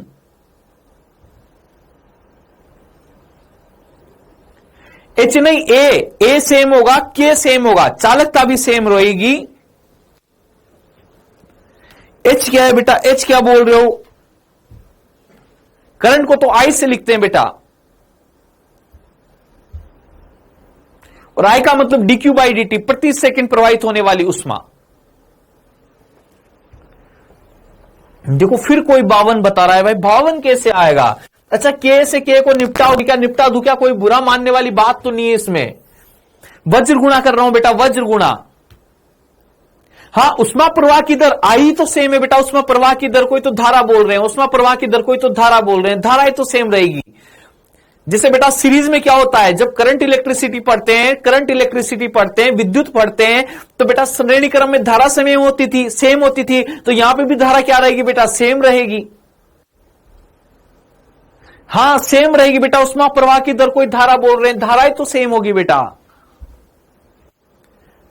जिससे श्रेणी क्रम में वायर में आवेश प्रवाह की दर सेम होती है, करंट सेम होती है, इसलिए यहां पर उष्मा प्रवाह की दर, करंट क्या रहेगी? सेम रहेगी। क्योंकि बेटा मजबूरी है, यहां से प्रति सेकंड इसने अगर 5 जूल उष्मा भेज दी तो 5 जूल ही आगे बढ़ती रहेगी। इसमें भी कितनी जानी पड़ेगी? 5 जूल। और कोई रास्ता ही नहीं है बेटा, जितनी उष्मा प्रति सेकंड यहां से जाएगी उतनी यहां पे पहुंचेगी। पूरे भाग में एक समान उष्मा प्रवाहित होगी। वज्र गुणा करने पर क्या हाल हो जाएगा बेटा? 300 माइनस 3 TA और इस तरफ क्या आएगा बेटा 2TA माइनस 40। यहां से कितना आ जाएगा बेटा 5TA बराबर कितना आ जाएगा 340 और TA बराबर कितना आ जाएगा बेटा 68 डिग्री सेंटीग्रेड।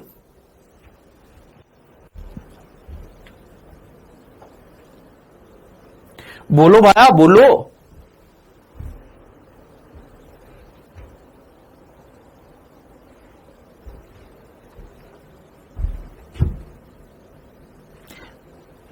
आगे चलूं बेटा आगे चलूं।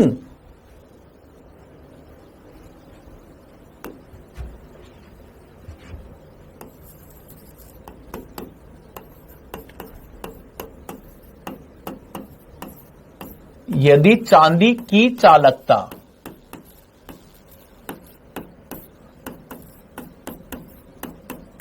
लोहे से 11 गुनी है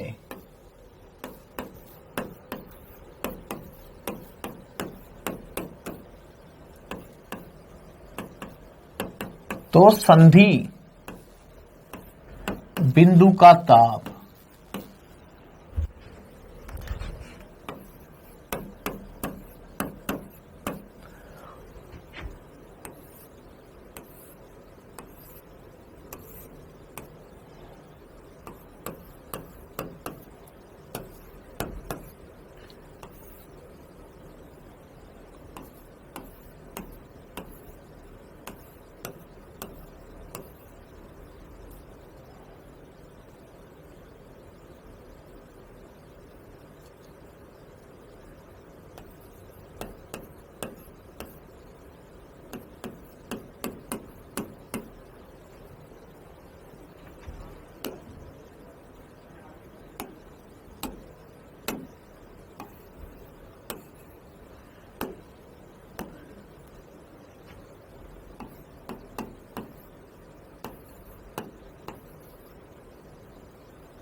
ये लीजिएगा बेटा जी, देखिएगा क्वेश्चन क्वेश्चन तुम्हें दिया हुआ है ना। अब की बार जो करंट फ्लो होगी वो करंट किधर फ्लो होगी बेटा, ऊर्ध्वाधर नीचे की तरफ फ्लो होगी, ऊर्ध्वाधर नीचे की तरफ फ्लो होगी बेटा। देखो इस वाली जगह का ताप तुम्हें बताना है बेटा, इस वाली जगह का ताप तुम्हें बताना है, ये वाला ताप तुम्हें बताना है। ऊपर से नीचे करंट फ्लो हो रही होगी बेटा और ये ताप तुम्हें बताना है। इंटरफेस, आंतरिक सतह, मध्य सतह का ताप बताना है। 2 मिनट का टाइम है बेटा तुम्हारे पास, 2-3 मिनट का टाइम है। 2 मिनट में तुम सोल्व कर लीजिए, उसके बाद मैं सोल्व करना स्टार्ट कर दूंगा।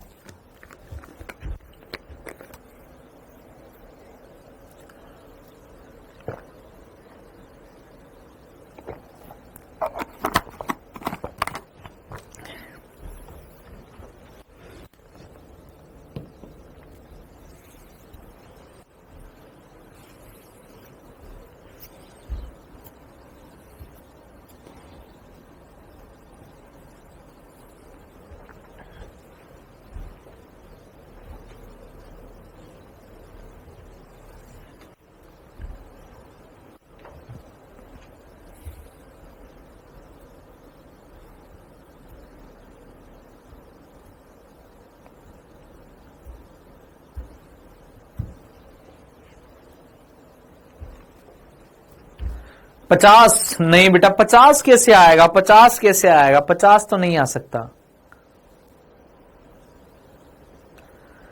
अब देखो बेटा उसने क्लियर लिखा है कि चांदी की चालकता लोहे से 11 गुनी है। तो बेटा अगर लोहे वाली को K लिख रहे हो तो यहां पर 11K लिख दो। अगर बेटा यहां पर K लिख रहे हो, लोहे वाली को K लिख रहे हो तो यहां पर 11K लिख दो।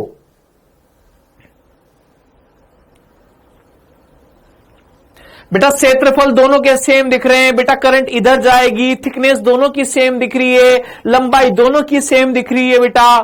और अगर कम समझ में आ रहा हो बेटा तो इस फोटो को टेढ़ा कर दो, लेटा दो इस फोटो को, फिर क्लियर पता लगेगा। फोटो को लेटा दो बेटा, क्लियर पता लग जाएगा। देखो इस फोटो को ऐसे लेटा दो, ऐसे लेटा दो। लेटाने के बाद तुम्हें क्लियर दिखने लग जाएगा कि करंट किधर से किधर जा रही है, लंबाई सेम है, क्षेत्रफल सेम दिख जाएंगे तुम्हें। इस फोटो को लेटा सकते हो बेटा, तुम लेटा सकते हो। 110 तो बहुत गलत जवाब है। 100 और 0 के बीच का जवाब पूछ रहा हूं, 100 और 0 के बीच का तापमान पूछ रहा हूं। 100 और 0 के बीच का तापमान 110 कैसे आ सकता है भाई। हाँ 91 91 पॉइंट नहीं बेटा, तुमने उल्टा लिख दिया। जो भी 91 पॉइंट जवाब दे रहा है, 91 पॉइंट जवाब जो दे रहा है बेटा, उसने उल्टा लिख दिया। लोहे वाली को 11 के लिख दिया, चांदी वाली को के लिख दिया। बेटा लोहे वाली को के लिखना है, लोहे वाली को के, तो बेटा चांदी की क्या रहेगी, लोहे से 11 गुना, इसका मतलब एजी वाली 11 के लिखनी है, एजी वाली 11 के, एजी वाली 11 के लिखनी है बेटा, एजी वाली 11 के।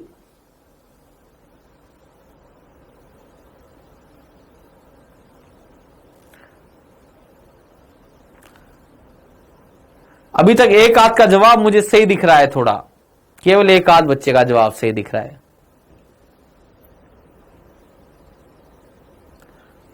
सब अपने अपने जवाब याद रखिएगा, किसने क्या जवाब दिया था, मैं बताऊंगा सही जवाब कौन सा है।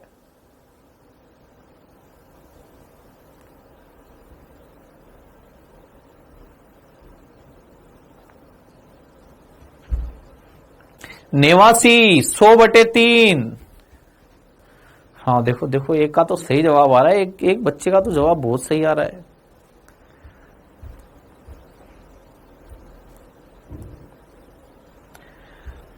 हाँ तो बेटा 25/3 या फिर 8.3 वाले का जवाब बिल्कुल सही है। 25/3 या 8.3 वालों का जवाब बिल्कुल सही है बेटा, है ना। 8.3 या 25/3 इनका जवाब बिल्कुल सही है। और देखिएगा बेटा कैसे सही है ना, सुनना मेरी बात को। देखिए बेटा जी, करंट अब की बार ऐसे फ्लो होगी क्या, देखो करंट ऐसे आएगी क्या, करंट ऐसे आएगी क्या, ये आई करंट, ये आई करंट। तो बेटा 100 से लेकर कहां तक की, 100 से लेकर T0 तक की करंट बराबर T0 से लेकर 0 तक की करंट, दोनों श्रेणी क्रम में बेटा, श्रेणी क्रम में एक के बाद एक जुड़े हुए हैं दोनों। अच्छा बेटा, जितनी थिकनेस इसकी दिख रही है, जितनी थिकनेस इसकी दिख रही है, जितनी थिकनेस इसकी दिख रही है, करंट को बेटा यही रास्ता मिलेगा जाने के लिए, ये इतना बड़ा रास्ता, करंट को इतना बड़ा रास्ता मिलेगा एंटर होने के लिए। तो बेटा जितनी थिकनेस इसकी दिख रही है उतनी थिकनेस इसकी दिख रही है बेटा। देखो थिकनेस सेम दिख रही है बेटा, या फिर इस फोटो को लेटा दोगे नीचे, लेटाने के बाद पता लगेगा जितनी थिकनेस इसकी उतनी थिकनेस इसकी। देखो दोनों का क्षेत्रफल क्या है बेटा, सेम है। दोनों की लंबाई क्या है बेटा, सेम है। लेकिन बेटा चालकता की कहानी अलग अलग है। यहां पर के है तो यहां पर कितनी है बेटा, 11 के है। बोलो, एक जगह पर के तो दूसरी जगह कितनी बेटा, 11 के है, 11 के। अच्छा बेटा मैं करंट लिखूंगा, मुझे पता है करंट अब की बार नीचे की तरफ फ्लो हो रही है बेटा। मैं लिख रहा हूं कि 100 से लेकर T0 तक की करंट बराबर T0 से लेकर 0 तक की करंट बेटा, 0 तक की करंट। बेटा 100 से लेकर T0 तक की करंट का क्या मतलब हुआ, कंडक्टिविटी की जगह तो क्या लिखोगे, K, क्षेत्रफल की जगह A, लंबाई की जगह L, whole multiplied by TH minus TL, 100 minus T0 आ जाएगा बेटा। और इस तरफ क्या लिखोगे बेटा, 11K, कंडक्टिविटी की जगह 11 की आ जाएगा बेटा। क्षेत्रफल सेम रहेगा, लंबाई सेम रहेगी, और बेटा T0 माइनस 0 आ जाएगा। बोलो बेटा जी कोई दिक्कत वाली बात हो तो, कोई लोचे वाली बात हो तो, यहां तक अगर किसी टर्म में कोई दिक्कत दिख रही है कि सर ये कैसे लिख दिया, ये कैसे लिख दिया, तो मुझे पूछ लीजिए। कंडक्टिविटी चालकता के लिए तो डायरेक्ट बोला हुआ है, लंबाई भी तुम लोगों को डायरेक्ट दिख रही है। क्षेत्रफल देखो बेटा, क्षेत्रफल समझ तो गए हो बात को, क्षेत्रफल कैसे सेम होगा दोनों का। यहां तक के टर्म में कोई भी दिक्कत हो, ये टर्म कैसे लिखी सर, इसकी जगह ये क्यों लिखा, इसकी जगह ये क्यों नहीं लिखा, ऐसा कोई भी लोचा हो तो बता सकते हो बेटा, बोल सकते हो।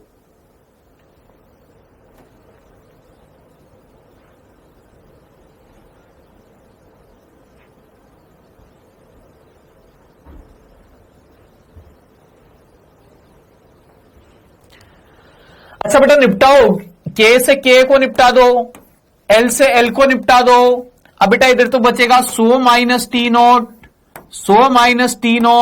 इस तरफ बचेगा बेटा 11 T0 को एक तरफ ले दो बेटा, कितना हो जाएगा 12 T0 बराबर कितना बचेगा बेटा 100, और यहां से T0 बराबर कितना आएगा बेटा, T0 बराबर कितना आ जाएगा, T0 बराबर 100/12 आ जाएगा क्या, 100/12 का मतलब कितना होगा बेटा 25/3 हो जाएगा क्या, 25/3 डिग्री सेंटीग्रेड। बोलिए बेटा जी बोलिए।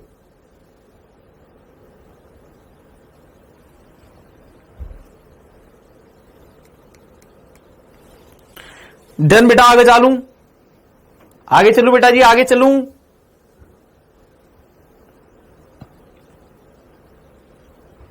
अच्छा तुम बोलते नहीं हो, ओके।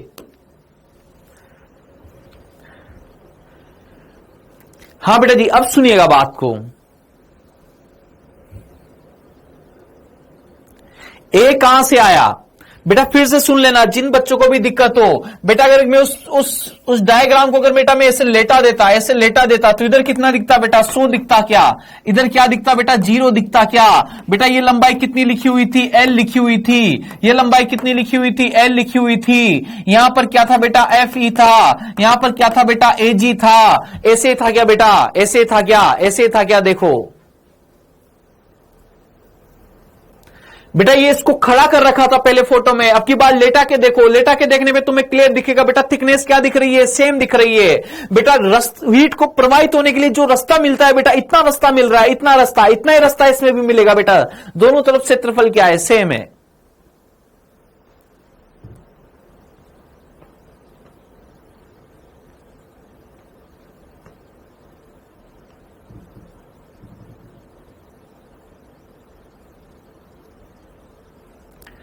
ठीक है बेटा जी, डन है, क्षेत्रफल सेम रहेगा ना, कोई लोचे वाली बात तो नहीं है।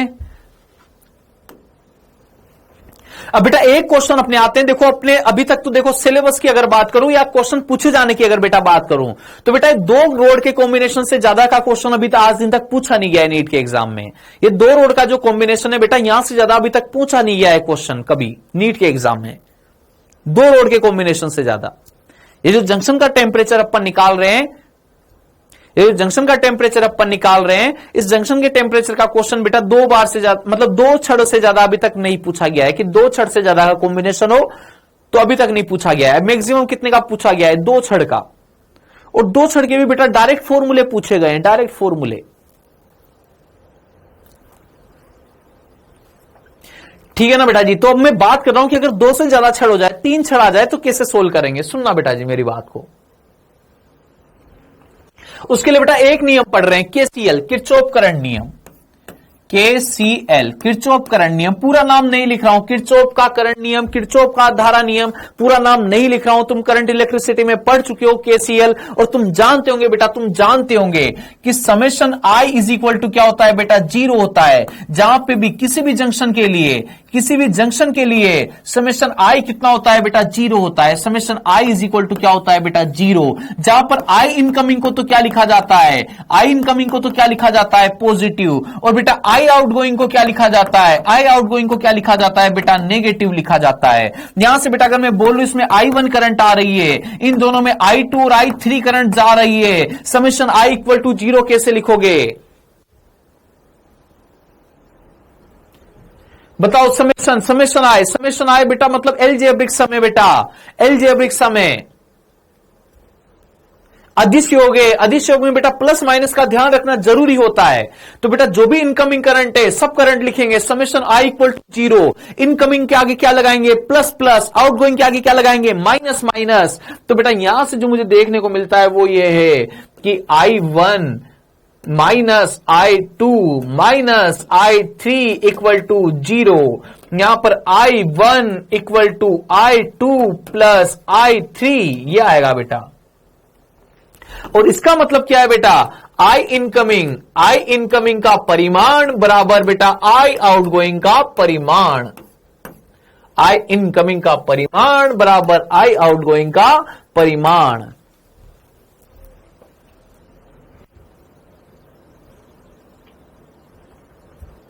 आई इनकमिंग बराबर आई आउटगोइंग। जंक्शन संधि बिंदु की तरफ आने वाली धाराओं का योग बराबर संधि बिंदु से जाने वाली धाराओं का योग।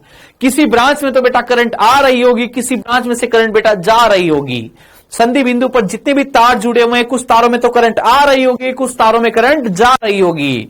तो आने वाली धाराओं का योग बराबर जाने वाली धाराओं का योग।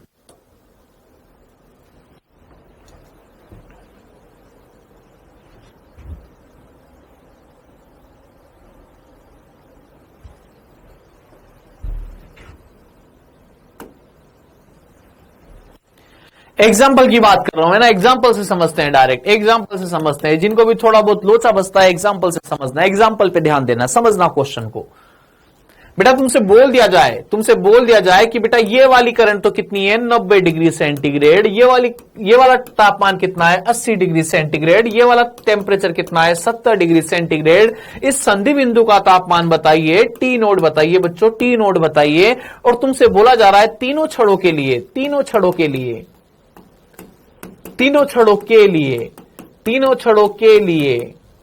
एल, के व ए, तीनों चीजें क्या है बेटा समान है, तीनों चीजें क्या है बेटा समान है। तो ये टी नोड तुम्हें लोग लिख रहे हैं, लोगों को लिख लेने दो, कोई दिक्कत नहीं है, तुम टेंशन मत लो बेटा।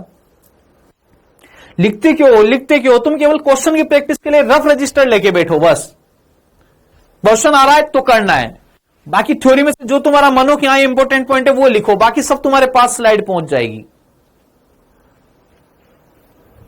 लिखो मत, केवल जो क्वेश्चन आ रहा है उस क्वेश्चन पे फोकस करो बस।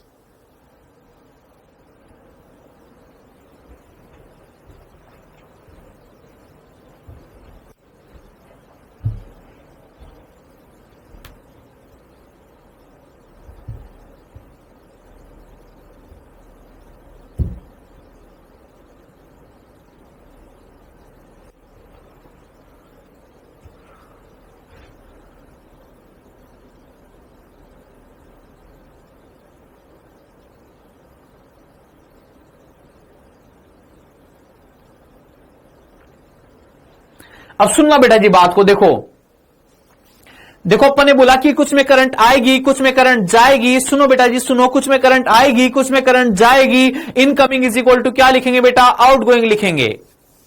इनकमिंग इज इक्वल टू क्या लिखेंगे बेटा, आउटगोइंग लिखेंगे। अब बेटा मेन बात वही है कि इसमें करंट की डायरेक्शन ही नहीं बनी हुई, इसमें करंट की डायरेक्शन ही नहीं बनी हुई कि करंट कौन सी में इनकमिंग है, कौन सी में आउटगोइंग है, कौन सी में इनकमिंग है, कौन सी में आउटगोइंग है। बेटा डायरेक्शन नहीं बनी हुई। तो ऐसे क्वेश्चन के लिए बेटा एक तरीका बता रहा हूं तुम्हें, जब बेटा ऐसे बीच वाले पॉइंट का टेम्परेचर गायब कर दिया जाए, तुम डायरेक्शन भी नहीं बना सकते हो, तुम्हें बेबस लाचार बेचारा कर दिया है, बेसहारा कर दिया है। बेटा डायरेक्शन नहीं बना पाओगे तब तक कैसे incoming is equal to outgoing लिखोगे। ये बेटा बहुत बड़ी दिक्कत हो गई अपने सामने। तो बेटा इस कंडीशन में मुझे टी नोट ताप को कुछ ना कुछ अपनी तरफ से इमेजिन करना पड़ता है, और मेरी तरफ से इमेजिन करूंगा बेटा तो मुझे ध्यान रखना है 90, 80, 70 के अलावा कुछ भी मान लूं, बस 90, 80 और 70 नहीं मानना है। तो बेटा मैंने बोला कि मैं इस तापमान को, जो ये बीच वाले पॉइंट का तापमान है बेटा, जो संधि बिंदु का तापमान है, इस संधि बिंदु के तापमान को बेटा मैं सबसे ज्यादा मान लेता हूं, सबसे ज्यादा 90 से भी ज्यादा। कितना बेटा, 90 से भी ज्यादा। माना टी नोट, बेटा सॉल्यूशन स्टार्ट कर दिया है मैंने, है ना। माना टी नोट 90 डिग्री सेंटीग्रेड से भी ज्यादा है।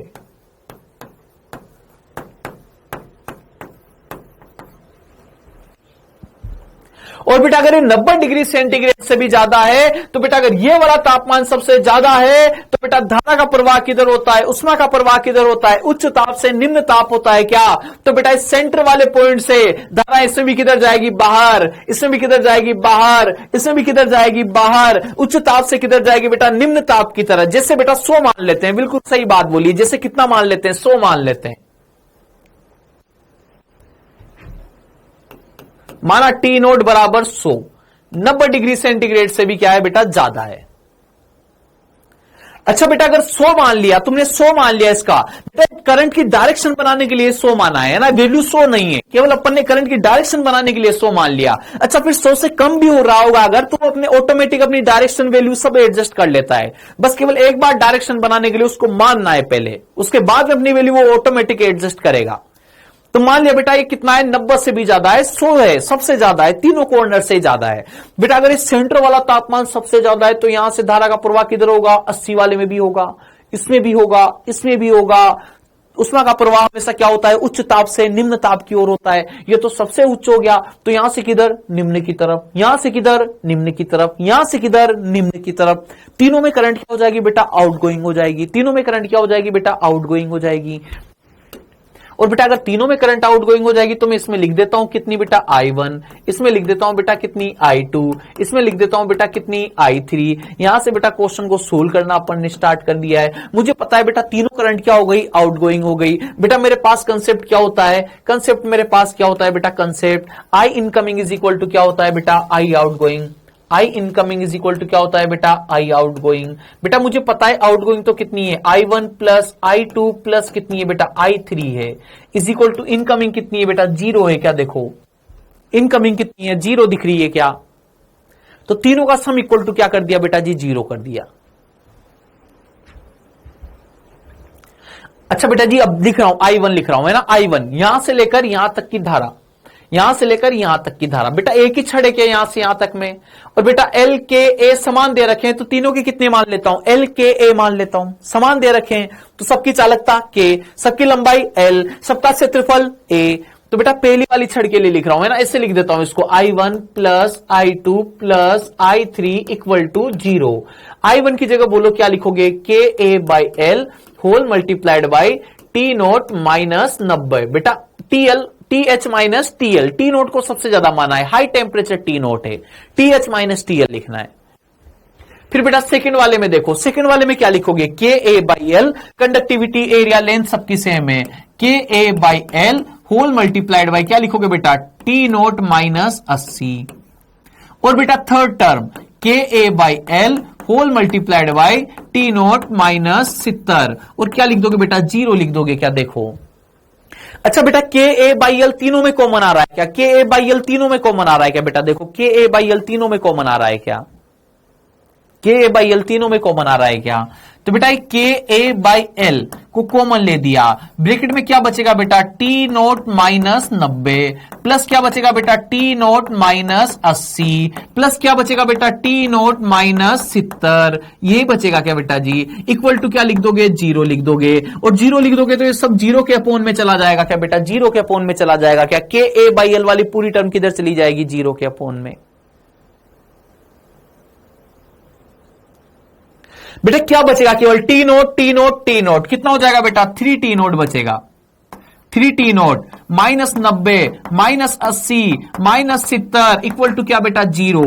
3T note is equal to क्या बेटा, 240, और यहां से T naught is equal to क्या बेटा, 80 डिग्री सेंटीग्रेड। बोलिए बेटा जी 80 डिग्री सेंटीग्रेड।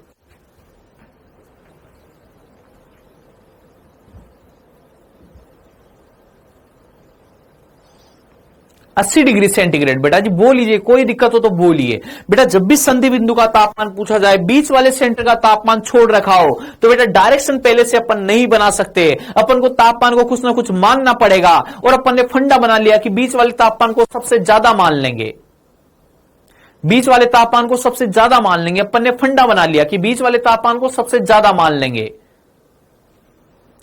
अच्छा बेटा T80 आया ना, T80 आया ना, अब चेक करो कि तुमने जो माना था उसमें से कितना सही हुआ है। बेटा उसमें से तुमने तो माना था 90 से भी ज्यादा, लेकिन नहीं बेटा ये कितना आया, केवल 80 आया। अच्छा 80 आया तो फिर इसका मतलब तुमने 100 मान लिया था, तो तुम्हारा क्वेश्चन गलत है, नहीं है बेटा, वो ऑटोमेटिक अपनी वैल्यू एडजस्ट कर लेता है,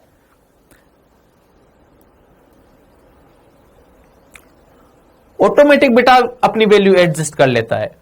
बेटा तुम कोई फिक्स वैल्यू मानोगे, कोई फिक्स वैल्यू मानोगे, 90 80 70 के अलावा कोई सी भी फिक्स वैल्यू तुम अपनी तरफ से मान लो।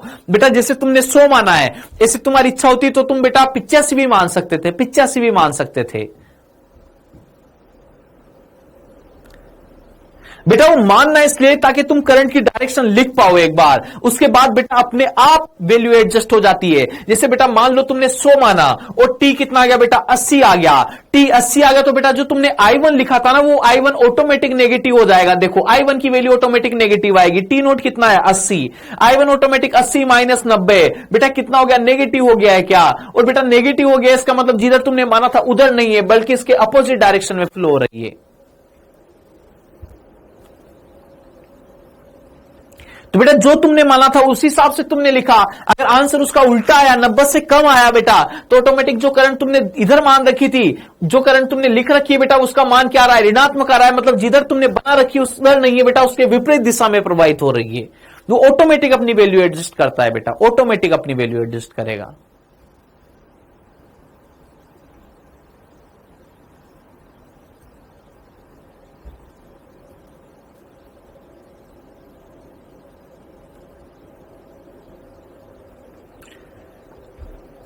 हाँ 95 मान सकते हो, कोई दिक्कत नहीं है, कितनी भी मानो बेटा, मानने से कोई चेंज नहीं आएगा। मानने से केवल एक बार तुम स्टार्टिंग में डायरेक्शन बना दोगे और इक्वेशन लिख पाओगे, उसके बाद ऑटोमेटिक वो अपनी वैल्यू सही लेता हुआ आ जाएगा बेटा जी, तुम्हें चिंता करने की जरूरत नहीं है।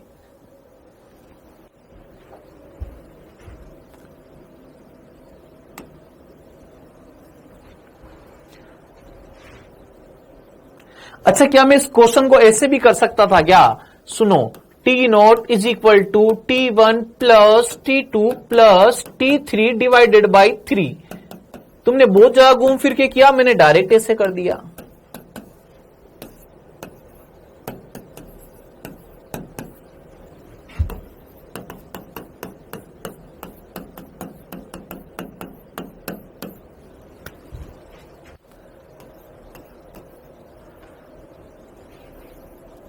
बोलिए इसको, इसमें क्या बुराई है? इससे भी 80 आ गया।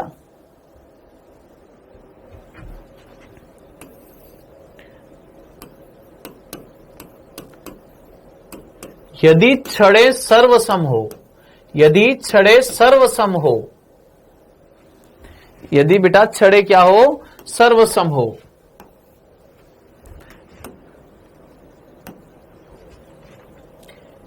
यदि छड़े सर्वसम हो, इसका मतलब एल के और ए क्या होना चाहिए? सेम। एल के ए तीनों चीजें क्या हो बेटा? सेम हो। एल के ए तीनों चीजें क्या हो? सेम हो। एल के ए तीनों चीजें क्या हो बेटा? समान हो। तीनों चीजें क्या हो बेटा? सेम हो। तो बेटा जो टी नोट होता है, तो बेटा जो संधि बिंदु का तापमान होता है वो T naught is equal to T1 plus T2 plus T3 divided by 3। T naught is equal to T1 plus T2 plus T3 plus dash dash Tn बेटा, Tn और किससे डिवाइड कर दो बेटा? n से डिवाइड कर दो। बोलो, चार छड़ी होती तो बेटा, चार छड़ी होती तो चारों का टेम्परेचर, चारों के कॉर्नर का टेम्परेचर ऐड करके 4 से डिवाइड सेंटर का आ जाता। 5 छड़ी होती तो पांचों का टेम्परेचर ऐड करके कॉर्नर का 5 से डिवाइड सेंटर का आ जाता। 6 छड़ी होती तो 6 का ऐड करके 6 से डिवाइड किसका आ जाता? सेंटर का आ जाता। लेकिन कंडीशन याद रखना, सारी की सारी छड़ी क्या होनी चाहिए? सर्वसम। सबके लिए लंबाई, कंडक्टिविटी, एरिया तीनों चीजें सेम हो, लंबाई सेम हो, अनुप्रस्थ काट क्षेत्रफल सेम हो, और बेटा क्या चालकता भी क्या होनी चाहिए? सेम होनी चाहिए। तब बेटा अपन इस चीज को लिखेंगे। बेटा ये ट्रिक है, ट्रिक है बेटा, ये ट्रिक है।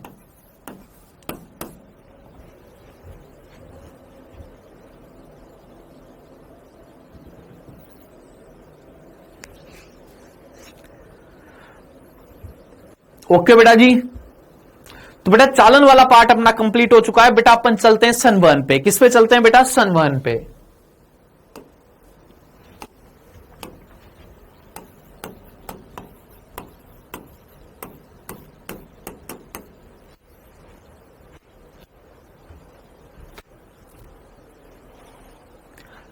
संवहन पे बेटा, संवहन पे चल रहे हैं।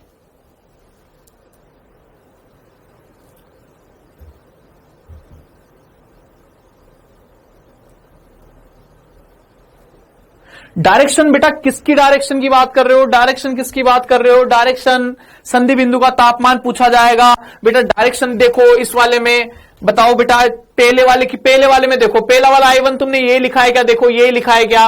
और टी नोट बराबर फाइनली तुम्हारे पास 80 आया है क्या? देखो फाइनली टी नोट बराबर 80 आया क्या बेटा? फाइनली टी नोट बराबर 80, देखिए बेटा टी नोट बराबर 80 आया है क्या? अच्छा बेटा यहां पर 80 लिख के देखो, 80 लिख के देखो, तुम्हें ऑटोमेटिक पता लग जाएगा बेटा I1 तुमने जो माना था बेटा उसके विपरीत दिशा में प्रवाहित हो रहा होगा। I2 बेटा 0 हो जाएगा, यहां पे भी 80, यहां पे भी 80, तो I2 में कोई करंट प्रवाहित नहीं होगी। बेटा इस वाले में किधर, जिधर मान रखा है उधर ही प्रवाहित हो रखा होगा। अब बेटा देखो जी यहां पे 80 लिखते हैं, 80 लिखते तुम्हें पता लगेगा कि I1 तुमने जो माना था वो गलत था। I1 इधर नहीं बल्कि इधर है बेटा। I1 जो है वो लेफ्ट में नहीं, किधर है? राइट में। यहां का 80 आते ही पता लगेगा तुम्हें। तो बेटा उसके बाद सुनना बात को, तुम यहां से मैथमेटिकली लिखोगे ना बेटा, तो देखो पहली वाली करंट I1 यहां पे लिखी हुई है बेटा, मैंने यहां पे लिखी हुई है I1 करंट। देखो बेटा इसको तुम टी नोट की जगह 80 लिखते बेटा, क्या है? माइनस का 10 बचेगा क्या अंदर? माइनस का 10। और बेटा माइनस का 10 बच रहा है, कोई करंट नेगेटिव आ रही है बेटा, यहां पर ये तीनों टर्म लिखी हुई है, अगर इनमें कोई करंट नेगेटिव आ रही है इसका मतलब बेटा वो करंट तुमने जिधर मानी हुई थी उधर नहीं है, उसके विपरीत दिशा में है।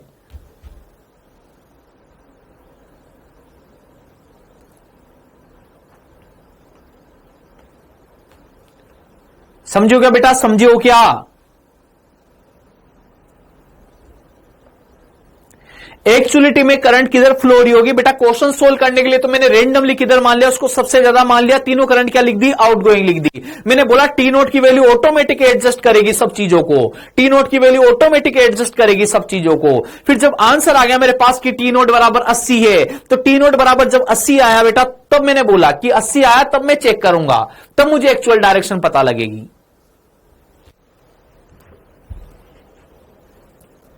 जब के एल ए सेम नहीं होगा ना बेटा, एल के ए सेम नहीं होगा, एल के ए सेम नहीं होगा, तो बेटा ये बेसिक मेथड है, ये बेसिक मेथड मैंने तुम्हें बता रखा है। यहां पर जो के होता वो तुम लिख सकते थे। मान लो बेटा मैं तुमसे बोलूं कि यहां पर देखो इसकी कंडक्टिविटी कितनी होती है 2K, इसकी कितनी होती है 3K, इसकी कितनी होती है K, तो बेटा जहां पे 2 की इसकी कंडक्टिविटी 2K है तो I1 लिख रहे थे, I1 की जगह पे क्या लिख देते, 2K लिख देते। बेटा वो बोलता है इसकी कंडक्टिविटी 3K है, इसकी कंडक्टिविटी 3K है, तो बेटा टी नोट से 80 तक वाली जो करंट लिखते उसमें यहां पर क्या लिख देते, 3K लिख देते।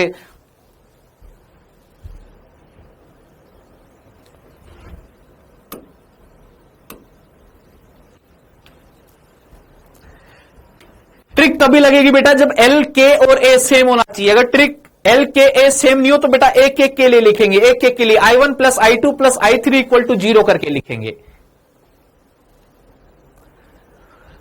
अब बेटा जिसके बाद आ जाइए सन 1 पे, सन 1 में बेटा कोई न्यूमेरिकल अपने पास नहीं है, सन 1 में कोई न्यूमेरिकल नहीं है बेटा, थ्योरेटिकल टॉपिक है। 5 मिनट केवल तुम मेरी बात को ध्यान से सुनोगे, सन 1 कंप्लीट हो जाएगा। 5 मिनट केवल तुम मेरी बात को ध्यान से सुनोगे और बेटा सन 1 कंप्लीट हो जाएगा। 5 मिनट, केवल 5 मिनट मांग रहा हूं तुमसे, है ना, 5 मिनट मेरी बात को ध्यान से सुनना केवल। तो बेटा अगर सन 1 की बात करूं तो सन 1 में बेटा मैंने तुम्हें एक बाल्टी वाला एग्जांपल दिया था, कि पानी की बाल्टी का एग्जांपल दिया था, और एक बेटा चाय का कप ठंडा होने वाला एग्जांपल दिया था। तो बेटा अगर मैं सन 1 की बात करूं तो मैंने बोला था कि जो पानी की बाल्टी है बेटा, पानी की बाल्टी में पानी भरा हुआ है, पानी की बाल्टी में पानी भरा हुआ है बेटा, और यहां पर बेटा मैंने एक रोड लगा दी है, एक रोड लगा दी है पानी को गर्म करने के लिए, एक रोड लगा दी है बेटा। यहां से वाटर मॉलिक्यूल मुझे किधर आते हुए दिखते हैं, ऊपर की तरफ आते हुए दिखते हैं। वाटर मॉलिक्यूल किधर आते हुए दिखते हैं, ऊपर की तरफ। बेटा मैंने बोला जो फ्लूइड गर्म हो जाता है, फ्लूइड मतलब तरल, फ्लूइड मतलब तरल, और तरल मतलब जिसमें भी बहने की प्रवृत्ति है, द्रव प्लस गैस, द्रव प्लस गैस को मिलाकर तरल बोला जाता है बेटा। द्रव प्लस गैस दोनों को मिलाकर क्या बोला जाता है, तरल बोला जाता है। तो बेटा अगर मैं बोलता हूं तुमसे कि फ्लूइड, तो बेटा जो भी फ्लूइड हो, फ्लूइड का मतलब द्रव भी हो गया और गैस भी हो गई। बेटा जो भी फ्लूइड गर्म हो जाता है, गर्म हो जाता है, गर्म हो जाता है, गर्म होते हुए बेटा प्रसारित होता है, और प्रसारित होने का मतलब बेटा उसका घनत्व क्या हो जाता है, कम हो जाता है। प्रसारित हो गया, आयतन बढ़ गया, घनत्व क्या हो जाएगा, कम, और घनत्व कम हो जाएगा तो मतलब क्या हो जाएगा बेटा, हल्का हो जाएगा। तो जो भी फ्लूइड, अगर पानी को गर्म कर दोगे तो पानी हल्का हो जाएगा, हवा को गर्म कर दोगे हल्की हो जाएगी। बेटा जो भी फ्लूइड को तुम गर्म करोगे वो हल्का हो जाएगा, और हल्का होते किधर की तरफ जाएगा, ऊपर की तरफ जाएगा। और ठंडा फ्लूइड हमेशा किधर आता है बेटा, नीचे की तरफ आता है। डन बेटा जी, गर्म फ्लूइड किधर जाएगा, ऊपर, ठंडा फ्लूइड किधर आएगा बेटा, नीचे। और यही कारण है बेटा, यही कारण है, यही कारण है, यही कारण है कि हमेशा हीटिंग, किसी भी चीज को जब गर्म किया जाता है तो किधर से गर्म किया जाता है, नीचे से, और बेटा जब ठंडा किया जाता है तो किधर से किया जाता है, ऊपर से ठंडा किया जाता है। गर्म किधर से किया जाता है बेटा, हमेशा नीचे से, और ठंडा हमेशा किधर से किया जाता है बेटा, ऊपर से किया जाता है।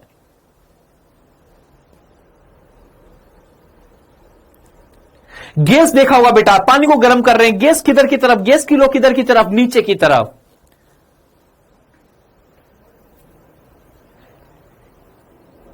ऐसे बेटा अगर मान लीजिए इस रोड से पानी को गर्म कर रहे हैं, रोड कहां तक डिप की हुई है, अंदर तक डिप की हुई है, नीचे तक डिप की हुई है।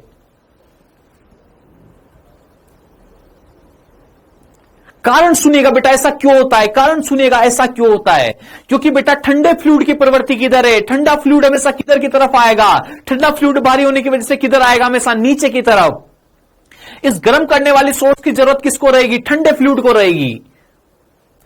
अगर बेटा ये गर्म करने वाला सोर्स ऐसा है बेटा, हीटिंग सोर्स है, गर्म करने वाला सोर्स है, तो बेटा अगर टेम्परेचर बढ़ाने वाला सोर्स है तो टेम्परेचर बढ़ाने वाले सोर्स की जरूरत बेटा किसको रहेगी? ठंडे फ्लूइड को रहेगी क्या? अगर मैं पानी को गर्म करना चाह रहा हूं तो बेटा रोड की जरूरत किसको है? ठंडे वाले पार्ट को है, और ठंडा वाला पार्ट हमेशा किधर जाता है बेटा? नीचे जाता है। तो उसको सोर्स कहां मिलना चाहिए? नीचे मिलना चाहिए। तब जाके वो गर्म होके किधर आता रहेगा? ऊपर आता रहेगा। गर्म होके किधर आता रहेगा? ऊपर आता रहेगा। अगर बेटा ये रोड जो है, इस रोड को केवल तुम ऊपर ऊपर टच करवा के रख देते, इस रोड को केवल ऊपर ऊपर टच करवा के रख देते, तो क्या होता बेटा? सुनना मेरी बात को। अगर इस रोड को तुम ऊपर ऊपर टच करवाते बेटा, अगर ऊपर ऊपर टच करवाते, ऐसे टच करवा देते, इस रोड को ऐसे टच करवाते बेटा, केवल ऊपर ऊपर टच करवा देते, ऊपर ऊपर टच करवा देते, तो बेटा सबसे पहले यहां ऊपर वाला पानी गर्म हो जाता, ये पानी गर्म हो जाता बेटा, और ये गर्म होके यहीं पे जम जाता बेटा, यहीं पे जम जाता। अब बेटा ठंडा पानी बारी होने की वजह से किधर होता? नीचे होता। तो ठंडा पानी बेटा कभी इस छड़ के संपर्क में आ ही नहीं पाता। ठंडा पानी कभी इस छड़ के संपर्क में आ ही नहीं पाता, क्योंकि बेटा ठंडे की प्रवृत्ति तो किधर है? नीचे जाने की है। और तुमने सोर्स किधर रख दिया? ऊपर ही रख दिया। समझो क्या मेरी बात को? समझो क्या मेरी बात को?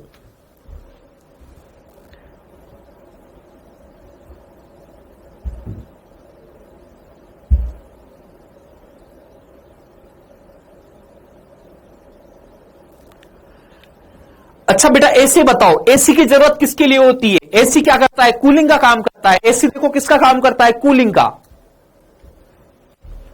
एसी बेटा कूलिंग का काम करता है। और बेटा अगर एसी कूलिंग का काम करता है तो बेटा एसी की जरूरत किसको होगी? गरम गरम सब्सटेंस को होगी।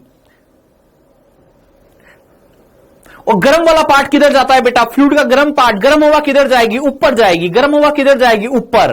तो बेटा उसको ठंडा करने वाला सोर्स किधर लगा हुआ मिलना चाहिए? ऊपर लगा हुआ मिलना चाहिए। रूम में से हमेशा किधर फिट किए जाते हैं? ऊपर फिट किए जाते हैं।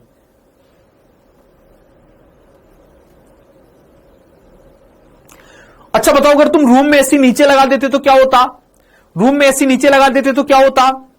नीचे वाली हवा सबसे पहले ठंडी हो जाती, नीचे वाली हवा सबसे पहले ठंडी हो जाती, और नीचे वाली हवा सबसे पहले ठंडी होती, और ठंडी होते किधर बैठ जाती? नीचे।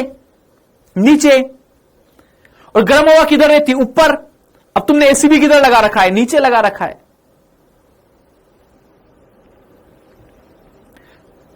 तो बेटा ऊपर वाली गर्म हवा कभी एसी के संपर्क में आ ही नहीं पाती। अगर तुमने एसी नीचे लगा दिया तो गर्म हवा तो हल्की होने के कारण किधर रहेगी? ऊपर। वो कभी एसी के संपर्क में आ ही नहीं पाती। केवल नीचे नीचे पैरों पैरों को सर्दी लगती, केवल पैरों पैरों को। अगर एसी नीचे फिट करवा देते तो केवल पैरों पैरों को सर्दी लगती।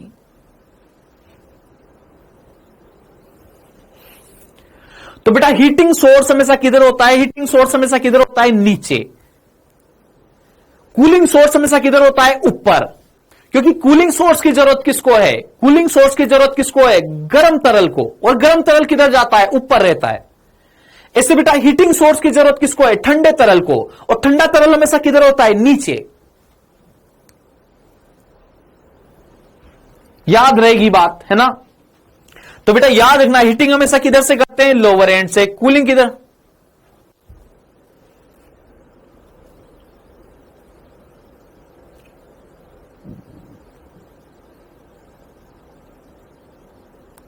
हाँ सही समझे हो।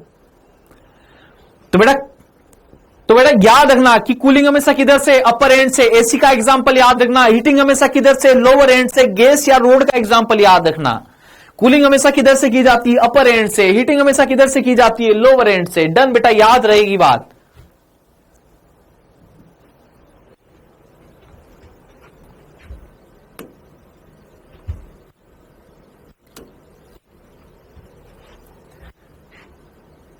तो बेटा लिखना स्टार्ट कर रहा हूं।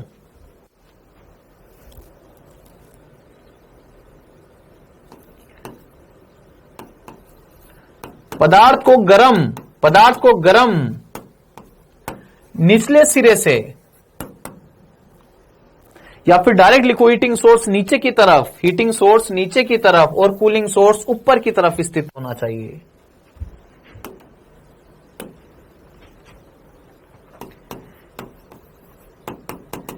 हीटिंग निम्न सिरे से की जाती है। हीटिंग निम्न सिरे से की जाती है। हीटिंग निम्न सिरे से व कूलिंग शीतलता कूलिंग ऊपरी सिरे से। ऊपरी सिरे से होती है।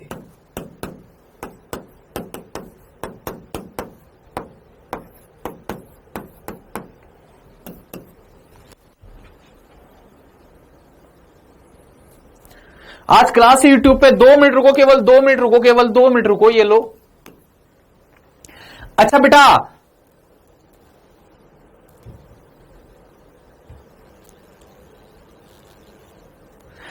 सुनिएगा बात को, सुनिएगा। टेम्परेचर मोर से लो की तरफ, टेम्परेचर कहीं नहीं जाता बेटा, टेम्परेचर कहीं नहीं जाता है ना। सुनिएगा बात को बेटा, अपन ने बोला कि हल्का फ्लूइड किधर जाएगा, ऊपर, भारी फ्लूइड किधर आएगा, नीचे। ठंडा फ्लूइड भारी होगा, ठंडा फ्लूइड भारी होगा।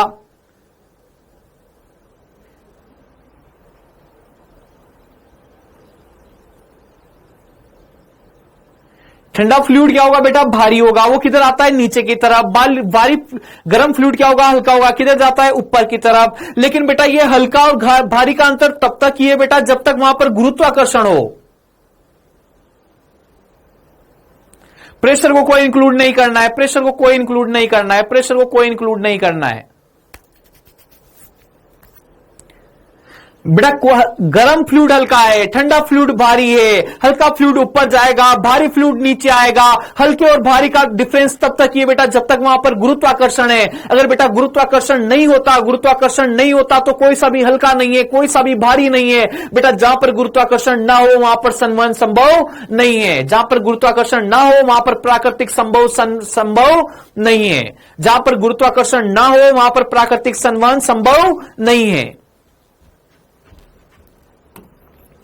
प्राकृतिक संवहन के लिए, प्राकृतिक संवहन के लिए, प्राकृतिक संवहन के लिए गुरुत्वाकर्षण आवश्यक है, गुरुत्वाकर्षण आवश्यक है। जब तक गुरुत्वाकर्षण है तब तक की कोई चीज हल्की है, तब तक की कोई चीज भारी है। इसका मतलब फ्री फॉल करती हुई लिफ्ट, मुक्त रूप से गिरती हुई लिफ्ट, फ्री फॉल करती लिफ्ट, अंतरिक्ष,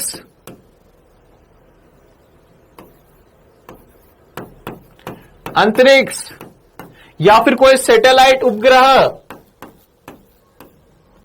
में प्राकृतिक संवहन नहीं होगा। में जी इफेक्टिव बराबर कितना हो जाता है, 0। और बेटा जी इफेक्टिव 0 है तो संवहन नहीं, प्राकृतिक संवहन नहीं होगा, प्राकृतिक संवहन नहीं।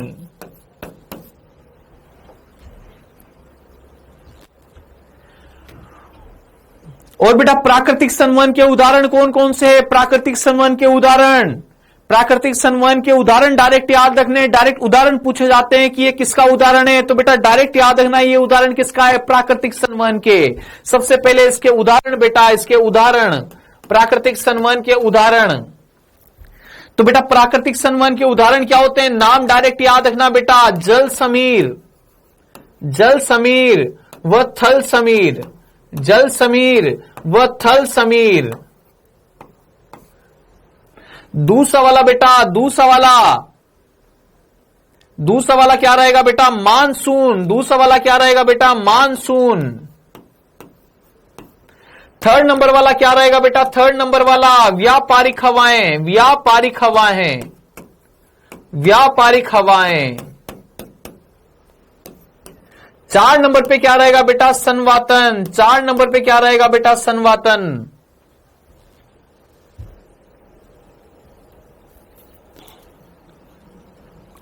देखना बेटा जी, ये सारे एग्जांपल मैं तुम्हें बता रहा हूं, एक आधे आधे मिनट का 10-10 सेकंड के एग्जांपल है बेटा। चाय के कप का ठंडा होना अपन ने समझा था। मैंने बोला था बेटा जो सबसे पहले गर्म हवा रहती है, सबसे पहली लेयर रहेगी, वो सबसे पहले गर्म होगी, ऊपर चली जाएगी। आइट साइड से कौन सी आवाज आती है, ठंडी आवाज आती है। इन सब में बेटा सेम वही एग्जाम्पल है। जो पार्ट गर्म रहेगा बेटा, जहां वाला पार्ट गर्म रहेगा वहां की हवा गर्म होकर किधर चली जाएगी, ऊपर। आइट साइड से ठंडी हवा उस जगह पे आएगी बेटा। सबका सेम कंसेप्ट है, बता रहा हूं एक एक। जल समीर थल समीर किसको बोला जाएगा बेटा, जल समीर थल समीर। बेटा जल समीर थल समीर किसको बोला जाएगा, मैंने बोला बेटा तुम समुद्र के किनारे घूमने गए बेटा, अगर तुम दिन के टाइम पे गए हो, दिन के टाइम पे, बेटा जो रेत होती है, रेत या जो जमीन वाला भाग होता है, रेत या जमीन वाला भाग, वो पानी की तुलना में गर्म भी जल्दी होता है, ठंडा भी जल्दी होता है। दिन के टाइम पे गर्म भी जल्दी होता है, रात के टाइम पे ठंडा भी जल्दी होता है। रेत वाला भाग, रेत वाला। तो बेटा समुद्र किनारे पर रेत होगी, समुद्र किनारे पर रेत होगी। तुम दिन के टाइम पे गए, दिन के टाइम है, दिन का टाइम है, गर्म करने वाली चीज है। दिन का टाइम गर्म करता है वस्तु को, दिन का टाइम वस्तु को गर्म करता है। तो बेटा रेत तेजी से गर्म हो जाएगी, रेत तेजी से गर्म हो जाएगी। तो रेत के ऊपर वाली हवा क्या रहेगी? गर्म। रेत के ऊपर वाली हवा गर्म रहेगी। रेत के ऊपर वाली हवा गर्म होने के कारण किधर जाएगी? ऊपर। पानी से ठंडी हवा किधर आएगी? रेत की तरफ। तुम बेटा रात में घूमने गए, रात का काम क्या होता है? चीजों को ठंडा करना। तो बेटा रेत ज्यादा ठंडी होगी, रेत जल्दी ठंडी हो जाएगी और ज्यादा ठंडी हो जाएगी। पानी क्या रहेगा? कंपैरेटिवली गर्म रहेगा। तो पानी की हवा किधर जाएगी? ऊपर। पानी के ऊपर वाली हवा गर्म होकर किधर? ऊपर। रेत से ठंडी हवाएं किधर? बेटा पानी की तरफ चलेगी। इनको जल समीर, थर्ड समीर बोला जाता है। बेटा जो पार्ट गर्म रहेगा, जो पार्ट गर्म रहेगा, उसके ऊपर वाली हवा भी क्या हो जाएगी? उसकी वजह से गर्म हो जाएगी। और उसकी वजह से गर्म हो जाएगी तो गर्म हवा किधर जाती है? हल्की होने के कारण ऊपर की तरफ। आइट साइड से ठंडी हवा उस जगह को भरती है। फिर बेटा मानसून, मानसून बेटा गर्मियों के बाद आता है। गर्मियों में बेटा अपना अर्थ वाला भाग, अर्थ वाला भाग तपते तपते तपते बहुत गर्म होने लग जाता है मई जून में। यहां की हवा बहुत ज्यादा गर्म हो जाती है और गर्म हवा किधर जाती है? ऊपर। बेटा जो समुद्र की तरफ से जो ठंडी हवाएं रहती है वो किधर चलती है? जमीन की तरफ चलती है। उन्हीं की वजह से मानसून आता है, उन्हीं के साथ साथ बादल आते हैं। व्यापारिक हवाएं, व्यापारिक हवाएं बेटा किनको बोला जाता है? नॉर्थ पोल साउथ पोल से जो ठंडी हवाएं बेटा, नॉर्थ पोल साउथ पोल से जो ठंडी हवाएं मध्य भूमध्य रेखा की तरफ चलती है, बीच वाले भाग की तरफ चलती है। नॉर्थ पोल साउथ पोल से बेटा ठंडी हवाएं किधर चलेगी? भूमध्य रेखा की तरफ। उनको क्या बोला जाएगा? व्यापारिक हवाएं। बेटा वही नॉर्थ पोल साउथ पोल पे बर्फ जमी हुई है, वहां की हवा ठंडी है बेटा। और धरती वाले बीच वाले पार्ट पर बेटा क्या है? गर्म भाग है। तो यहां की हवा गर्म होकर किधर जाती है? ऊपर। नॉर्थ पोल और साउथ पोल से ठंडी हवाएं उस जगह पे आती है, उनको व्यापारिक हवाएं बोला जाता है। वेंटिलेशन बेटा संवातन, कमरे में जो रोशनदान लगाए जाते हैं किधर लगाए जाते हैं? ऊपर। बेटा जितनी भी इंप्योर गैसें होती है, जितनी भी अशुद्ध गैसें होती है, उन सबका तापमान ज्यादा होता है। जितनी भी अशुद्ध गैसें हैं वो गर्म होती है, उनका तापमान ज्यादा होता है। और बेटा तापमान ज्यादा होता है तो वो किधर की तरफ रहती है? ऊपर की तरफ। इसलिए बेटा एग्जॉस्ट या रोशनदान सब किधर लगाए जाते हैं? ऊपर लगाए जाते हैं, ताकि उन अशुद्ध हवाओं को डायरेक्ट बाईपास मिल जाए, वो बाहर चली जाए। बेटा एक होता है फोर्स्ड कन्वेक्शन, प्रणोदित संवहन। तो बेटा जब भी अपन धक्का देते हैं, फूंक मार के चाय को ठंडा करते हैं, तो बेटा उसकी डायरेक्शन फिक्स नहीं होती कि ऊपर नीचे होता है। प्रणोदित संवहन की डायरेक्शन फिक्स नहीं होती, जिससे बेटा हार्ट जो है, हृदय जो है, हृदय लास्ट एग्जांपल है, सुन लीजिएगा बेटा। हृदय जो है, हृदय बेटा अपने ब्लड को पंप करता है। तो ब्लड अपना ऊपर से नीचे ही नहीं बेटा, पूरे शरीर में जहां भी पंप फ्लो करवाना चाहेगा वहां फ्लो हो जाएगा बेटा, वहां फ्लो हो जाएगा। तो बेटा हार्ट जो है, हृदय जो है बेटा अपनी रक्त को क्या करता है? पंप करता है, प्रेशराइज करता है, बल लगाता है। और बेटा बल लगाता है तो बेटा जिधर वो बल लगाएगा उस दिशा में बेटा बल, उस दिशा में बेटा रक्त को प्रवाहित होना पड़ेगा। और इसीलिए बेटा अपने पूरे शरीर का तापमान नियत रहता है। सर्दियों में तुमने फील किया होगा बेटा, सर्दियों में तुमने फील किया होगा कि अगर तुम्हारा एक हाथ रजाई के बाहर रह जाए तो ऐसा नहीं वो 0 पे चला जाए और बाकी का शरीर 30 पे हो, ऐसा नहीं होता। उसका भी टेम्परेचर बेटा मेंटेन रहता है। जो हाथ रजाई के बाहर रह गया उसका टेम्परेचर भी मेंटेन रहता है। क्यों बेटा? क्योंकि हृदय जो है, हृदय क्या करवाता है बेटा? प्रणोदित संवहन करवाता है बेटा, प्रेशराइज करके पूरे रक्त को प्रवाहित करवाता है। और बेटा वही अपनी बॉडी के टेम्परेचर को मेंटेन रखता है। ठीक है बेटा जी। तो लास्ट एग्जांपल लिख देता हूं और तुम्हारा ये संवहन वाला पार्ट भी कंप्लीट है बेटा, जिसके बाद तुम क्लास छोड़ सकते हो, जा सकते हो। मैं लिख रहा हूं केवल।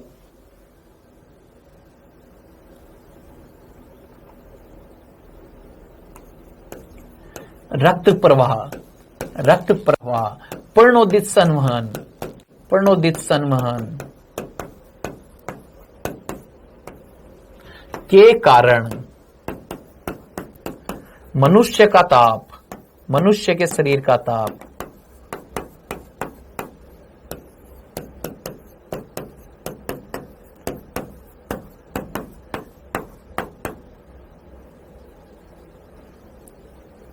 मनुष्य के शरीर का ताप सब जगह एक जैसा होता है, सब जगह एक जैसा होता है।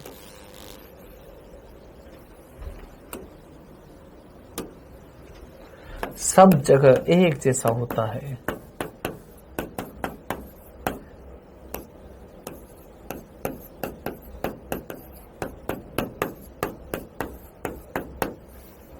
ठीक है बेटा जी, done. Bye bye bye bye bye bye, ta-ta bye bye all.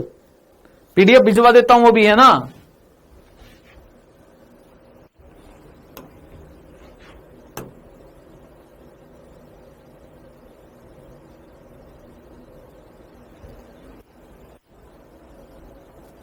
Okay बेटा जी, bye bye, good night, sweet dreams.